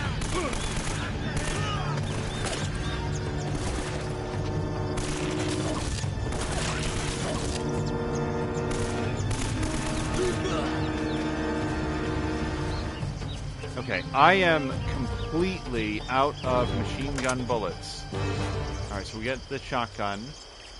Just trying to step lightly around these spike traps because I'm not yet confident on which ones have and have not been tripped. Forrest says, I was very, very briefly discussing how Hitman 3 changed tonally after being picked up partially by Warner Brothers Interactive, and I wonder if the other games hadn't gone through something similar. Yeah, see, in terms of tone, my very, very rough sense of it, okay, that's not up, was the current Hitman 2, Hitman 3 that just came out, is the closest to IO Interactive's, like, ideal vision of what they wanted the franchise to be. In terms of how that might have come to be informed by... So I'm looking for tripwires here. Step between this. So just go around this? Yeah, that works. In terms of how that might have been informed by their involvement with WB Studios or something, that I don't even have a guess at. Oh yeah, and Marinda was saying about the modern remakes. Yeah, so Tomb Raider tends to move in broad trilogies. I'm not doing this with the camera. Nathan Drake is sizing up the white wall here.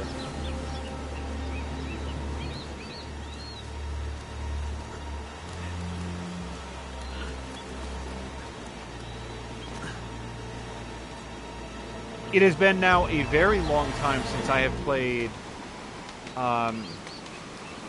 Tomb Raider Legacy and Anniversary, but those were like the Xbox 360 games.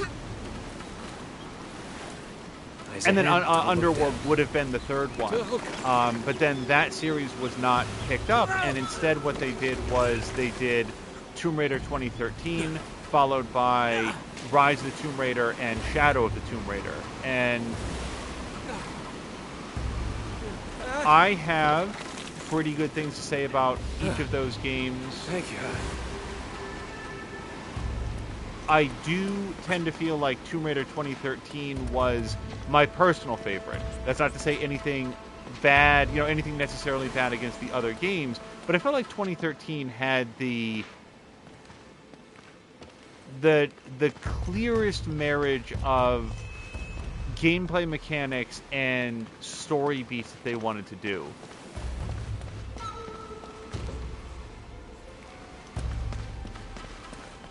There might be a lock here. Nope.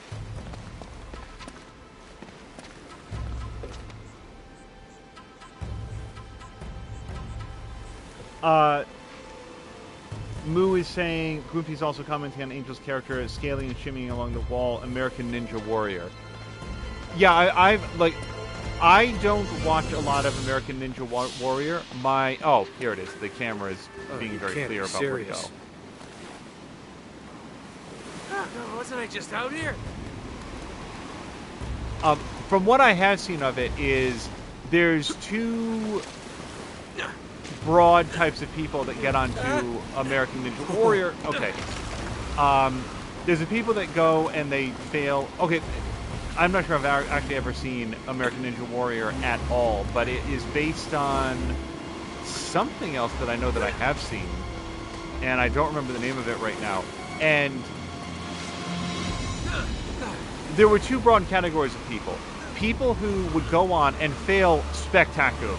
Like, they would make some progress and then just completely face plant and not do very well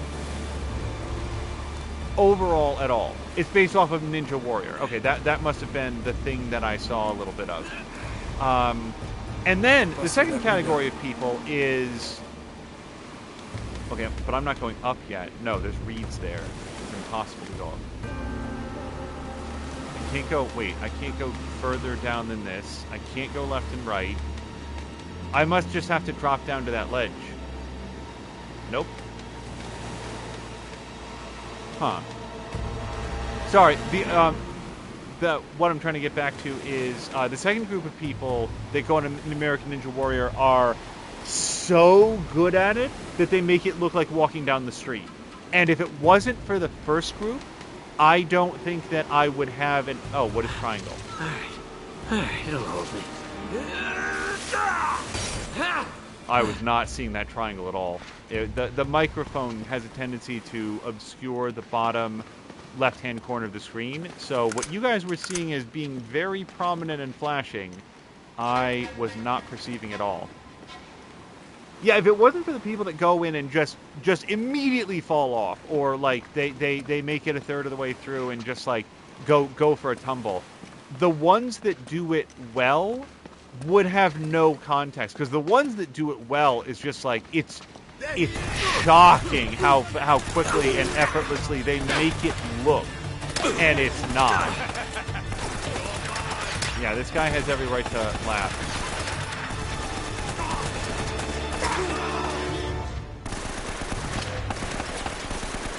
I feel like Karen Armstrong is a big fan of American Ninja Warrior. I've only seen, as Moo has clarified, a very small amount of regular Ninja Warrior. So I'm going to take a knee here and hope that Nathan Drake's luck regenerates. I always get myself into this crap. That had to hurt. Come on. He's over there.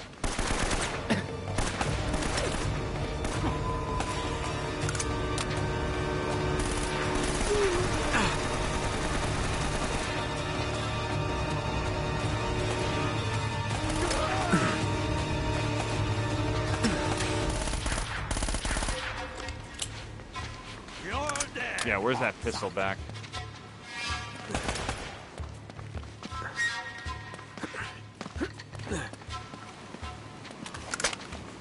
Wait, what else? What was the...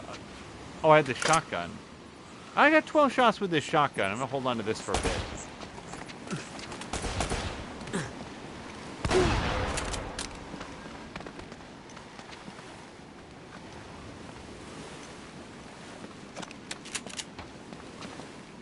Grab some ammo.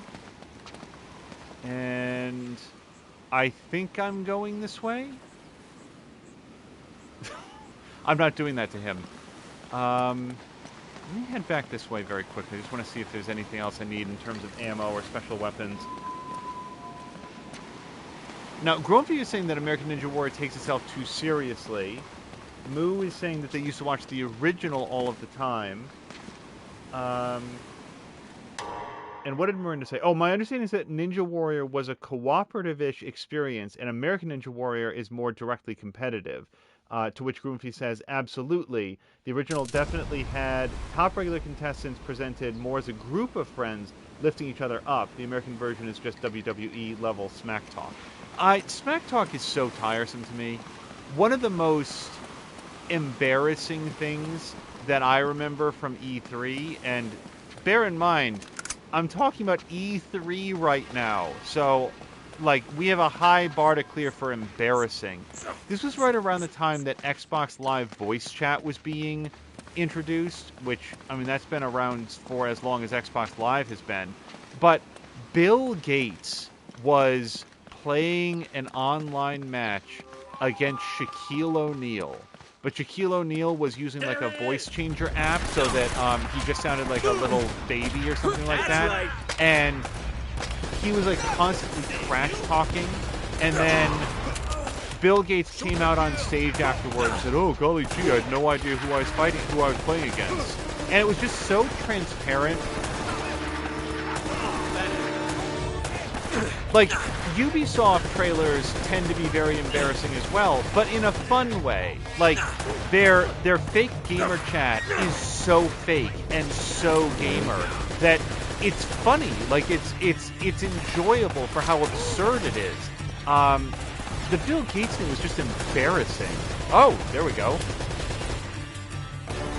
What got me on that topic? Suddenly I don't remember. Oh, smack talk.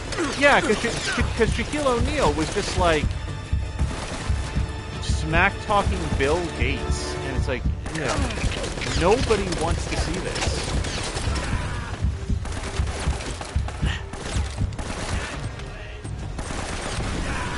Okay, I don't know how to get this guy away from his turret.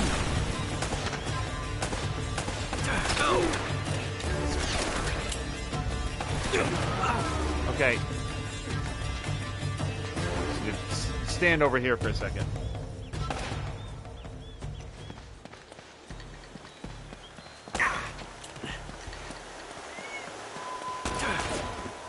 My take on like smack talk and stuff like that is strength is silent.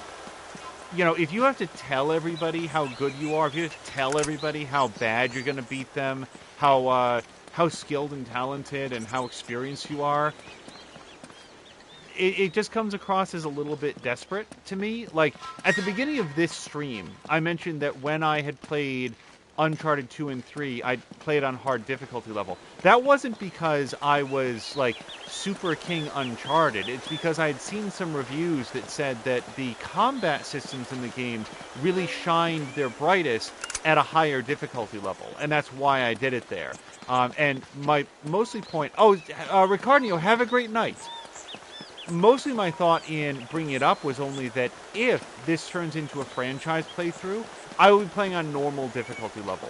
Because I feel like, especially on a revisit, I'm more interested in sort of like, whoa, seeing the highlights as opposed to getting stuck in a combat scenario. Because, you know what I also played on hard? Oh my god. Jesus Christ, everything except this guy's head. I played Lost Legacy on hard, and that game probably lasted a solid 3 hours longer than it needed to because I got super wiped on a couple combat encounters.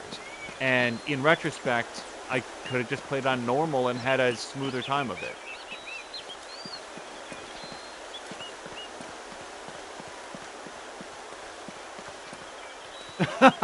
Force is saying that she plays Minesweeper on hard, so who's the real gamer? My unironic answer to that is everyone. Everyone gets to be a gamer. Like, I'm not even gonna, like, to me, there's so many people that would answer that seriously, like, oh, no, if you don't play Dark Souls, you're not a real gamer. It's like, go get over yourself. That said, I think I've played Minesweeper on hard. I'm not sure that I've ever beaten it on hard. No sign of her. It's either very good or very bad. Like, this is a conversation that I had with my uncle. No, sorry. As an uncle, this is a conversation that I had with, Super White. Did I say something that was Super White?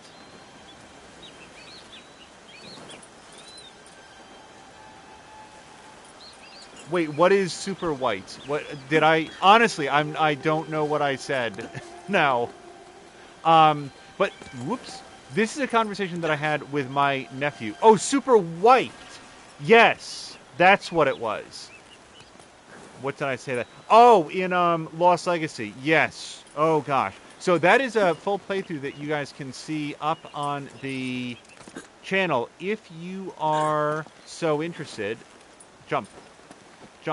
Get the Zip wire. This is fun. Get the zip wire. Ah! That's...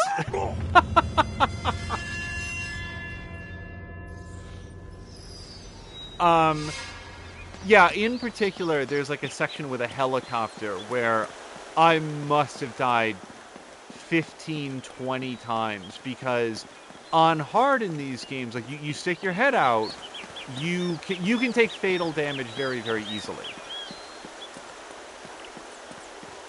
Alright, so I think I gotta get back, get back up there.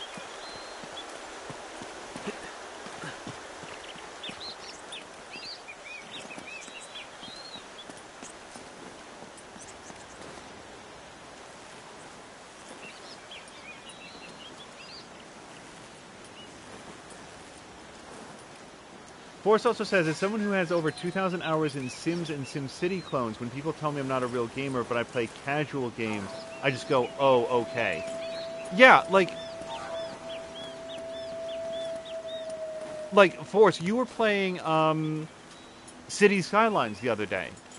It was probably a week or two ago. Oh, now we get the triangle pump. Did I miss that again? I gotta move this microphone.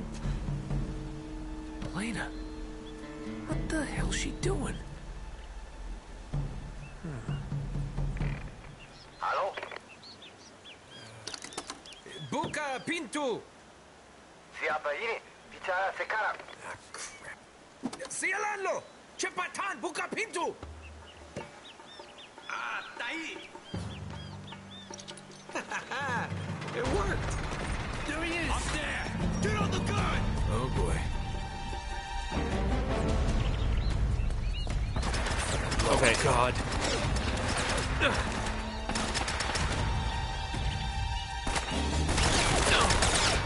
Oh my god, it's a stationary lock.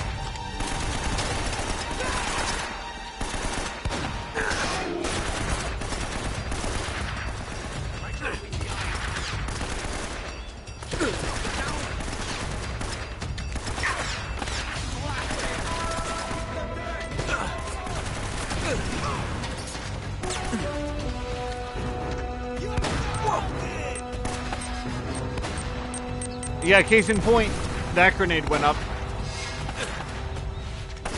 So I don't want to leave any space for me not to remember to say how much I agree with Force on this. The idea of, quote, real gamer is so ridiculous.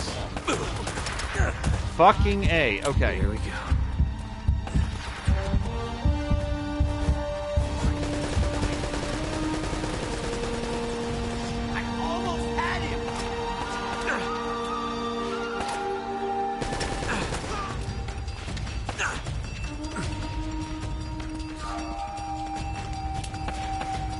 Like, we have regulatory bodies to govern who gets to call themselves a lawyer, who gets to call themselves a doctor, who gets to call themselves, like, a certified accountant and so forth.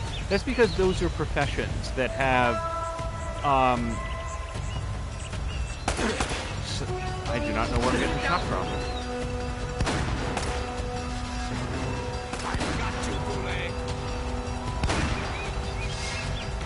I have no idea where these people are shooting from. Gamer, you know, you can make money at gaming, but there's not some regulatory body that gets to discern when you are or are not a real gamer. And the idea that anybody on Twitter, on a gaming website, gaming forum, something like that, feels like they get a chance to be the gatekeeper on that, I think is absolutely absurd.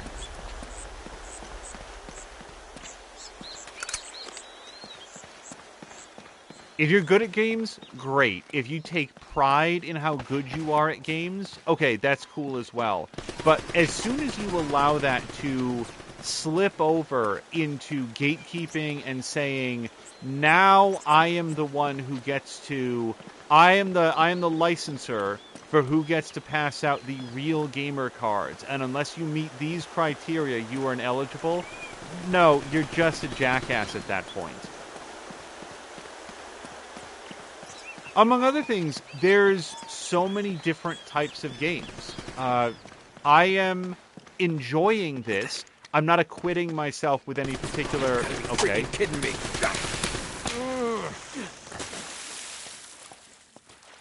With any sort of impressive skill or anything like that. I'm just playing and I'm having a good time. Does that make me a gamer? I don't know. I like playing the Batman games a whole bunch. Used to be pretty good at those. Does that make me a gamer? I don't know. I play them and I like them. I play them because I like them. Take him down. This is just a kill box. There's nothing to hide behind. Okay. Well. Now I only have... Yeah. Whoa! Hey! That's not what I wanted to do with that grenade.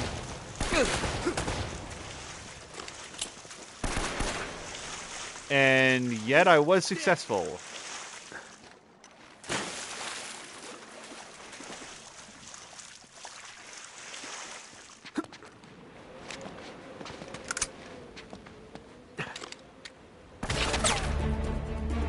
Whoa!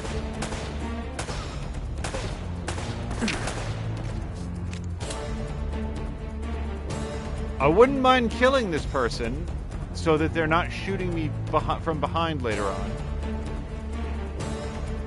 So, pause for just 1 second. Oh, I'm sorry. So it was Drienne who said the idea of a real gamer is pretty ridiculous in general. I thought it was Force. Groomfy saying, I know I'm not a real gamer because I don't want to be a real gamer in the sense of people that think it means something. Yeah, ditto here. Force says, part of it comes back to that conversation where games aren't games unless there's competition. And if you aren't in on online matches constantly measuring, then it's casual. A lot of it can also be parallel to toxic work culture, and if you're not competing against one another, then you're not a gamer. Those same people also never played Castlevania on NES. Groomfy's saying it's just as toxic as real men, frankly. Force says, well, I was going to say that, Groomfy, but I didn't want to step into that pile as a woman. And Mia says, sitting on my hands over here as well, Force. Force says, because someone somewhere might have had their feelings hurt, so I just keep my mouth shut.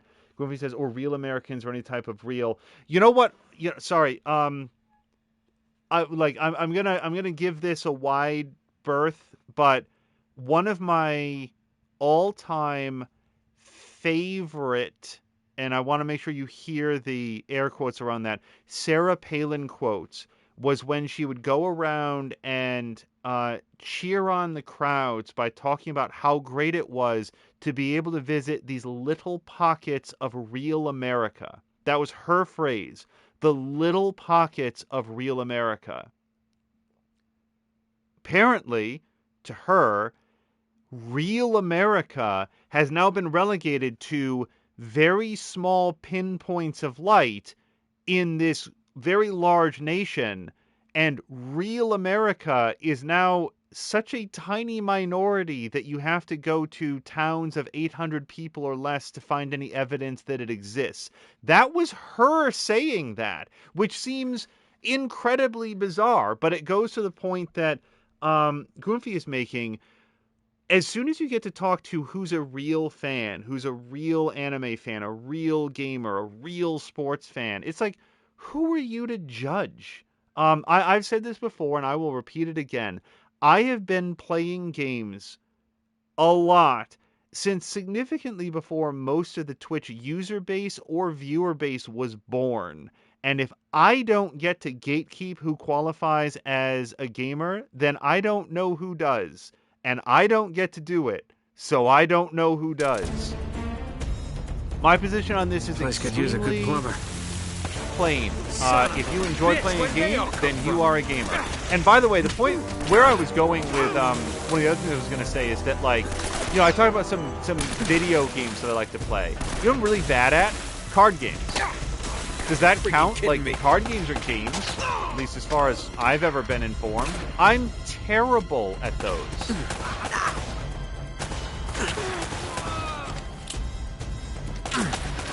Do I now? I don't get to say that I'm a gamer because I'm bad at a different type of game than the one I'm currently playing. I got you. Oh, don't. Okay.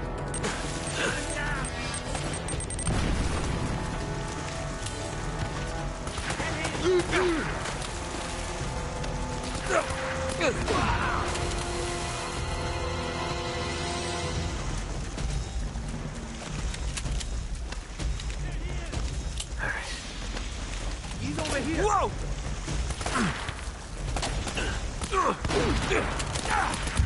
I don't like this.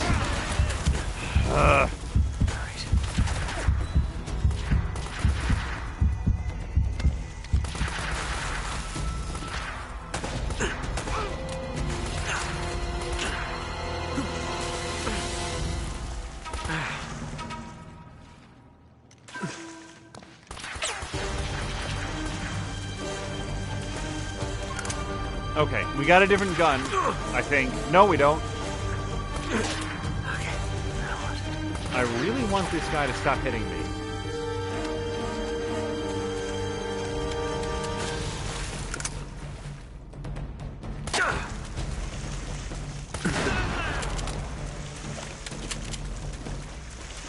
Okay, is that it?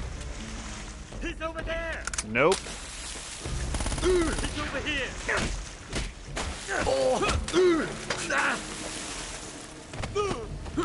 Okay. It called that a stealth kill. I will take it. Force says, I had a man invalidate me at a game store because I was purchasing a DLC for a game for one of the best-selling PC game franchises of all time. And I was like, on the reverse, I had a really nice GameStop clerk who stand up for me while I was out dressed very stereotypically for my gender with my agender friend. There was some guy who was very not socially aware, but loudly said, I didn't know girls played games. And I was like, bruh, I just want my free Lego dinosaur with the purchase, so please leave me. Yeah, like, I can hear Mia right now, because Mia's very good. Like, she would say, like, I'm sorry that happened, which is a very good summation of how I feel about that. Hold on. I just saw the... Yes, there it is.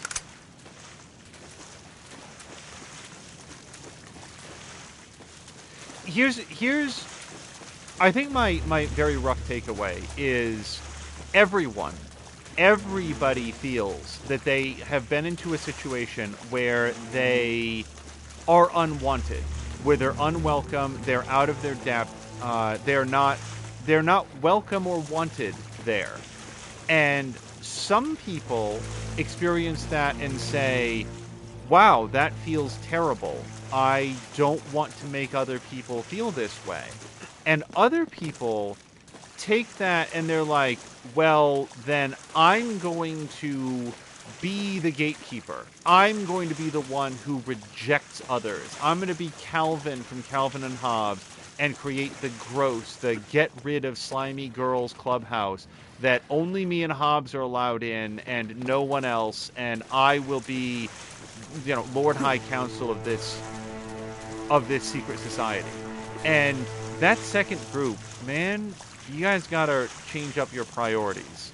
I have circled this room 3 times. I can see platforms above me and a brightly lit thing up there. Okay, so I'm trying to get there. I can shimmy on that after I jump from here. There's a little walkway here, and then there's this area here. Now, how do I get up to that? I'm reverse engineering my my pathway. Can you get up to it from there?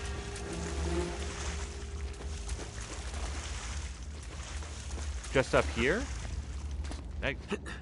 Oh, there we go. Okay. Okay.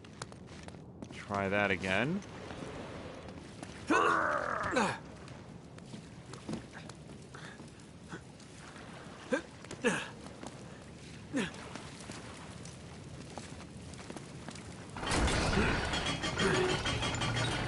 I want to check chat again, but let me just try to get through this door.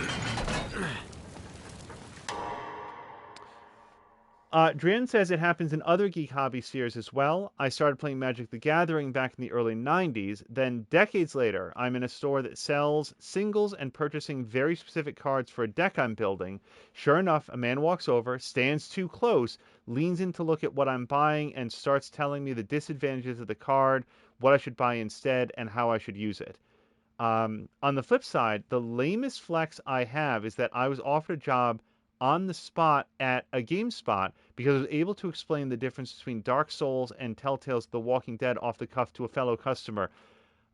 So sorry, that was Centrical Force said that same thing. On that second point, what? The difference between Dark Souls and Telltale's The Walking Dead? What? How long was your speech? Was there a bathroom break partway through? Because, oh my God. Sorry. I'm like, there's so many differences. There's no points of comparison at all. Wow. I don't even know where I would begin. I know where I would end. Act 6, in summation. Oh my God. Was the GameStop employee having difficulty thinking of changes? Or this was just a conversation that you were having and he was like, wow, this person knows their stuff. I don't want to minimize that accomplishment because that is... Wow.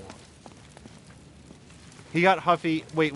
There's a couple different stories going on, and we are very close to the end of the episode. I was hoping to hit the chapter break.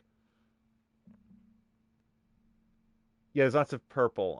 Central Force is always the way. Love it. Moo. What did Moo say? I missed it. Free Lego Dinosaur, y'all. One of my proudest moments, says Moo, was when my 10-year-old son bragged to his class that his mom is now a Twitch affiliate. That's so cool. Of course, his teacher had no idea what it meant and probably thinks that I have Tourette's, but his classmates think I'm a badass. That is awesome. My niece and nephew could not possibly care less that we stream here. They're totally uninterested. Moo says the last time that our son bragged about his father, the primary breadwinner and male, was my dad took an icicle to the head this weekend. That is a hell of a flex. Duran turned to the Magic the Gathering guy and told him exactly what I was combining it with and how it would work, and that I knew what I was making, but if he needed any advice, I'd be happy to help. That is a great response. And Mirinda is saying of Dark Souls / The Walking Dead Telltale games, they both have zombies, practically the same game right. That was sarcasm. And Force says, no, it was just super casual, but someone who had no idea on either front. And the clerk was like, I don't know, I don't like zombies. So I told him and the manager and came over and said, I want you. It's mostly just that, like, the differences are so numerous. It would be, like, what would I... So, let me actually workshop it. I would say that Dark Souls is a third-person action game with a very high emphasis on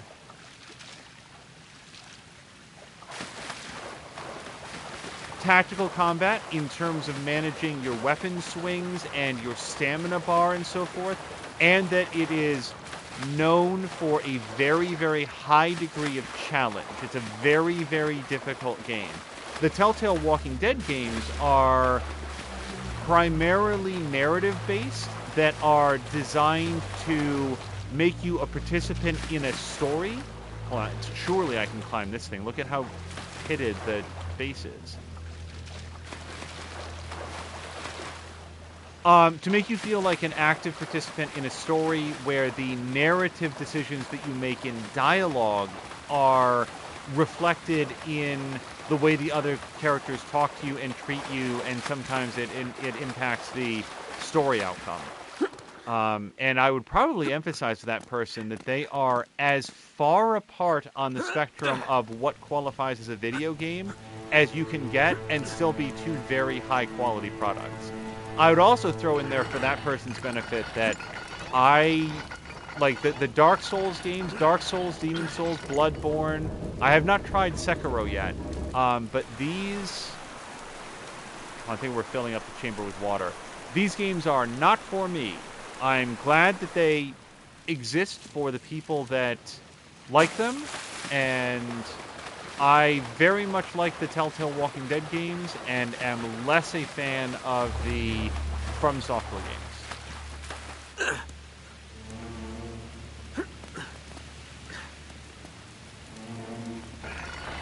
But yeah, mostly Force. I'm just like, how would the conversation go? I mean, I saw, I think it was Mirinda. What's the difference between A Tale of Two Cities and Twilight? Yeah, I mean, like that's a good comparison point because they're both books. But aside from that, aside from the medium in which they exist, every other thing is different.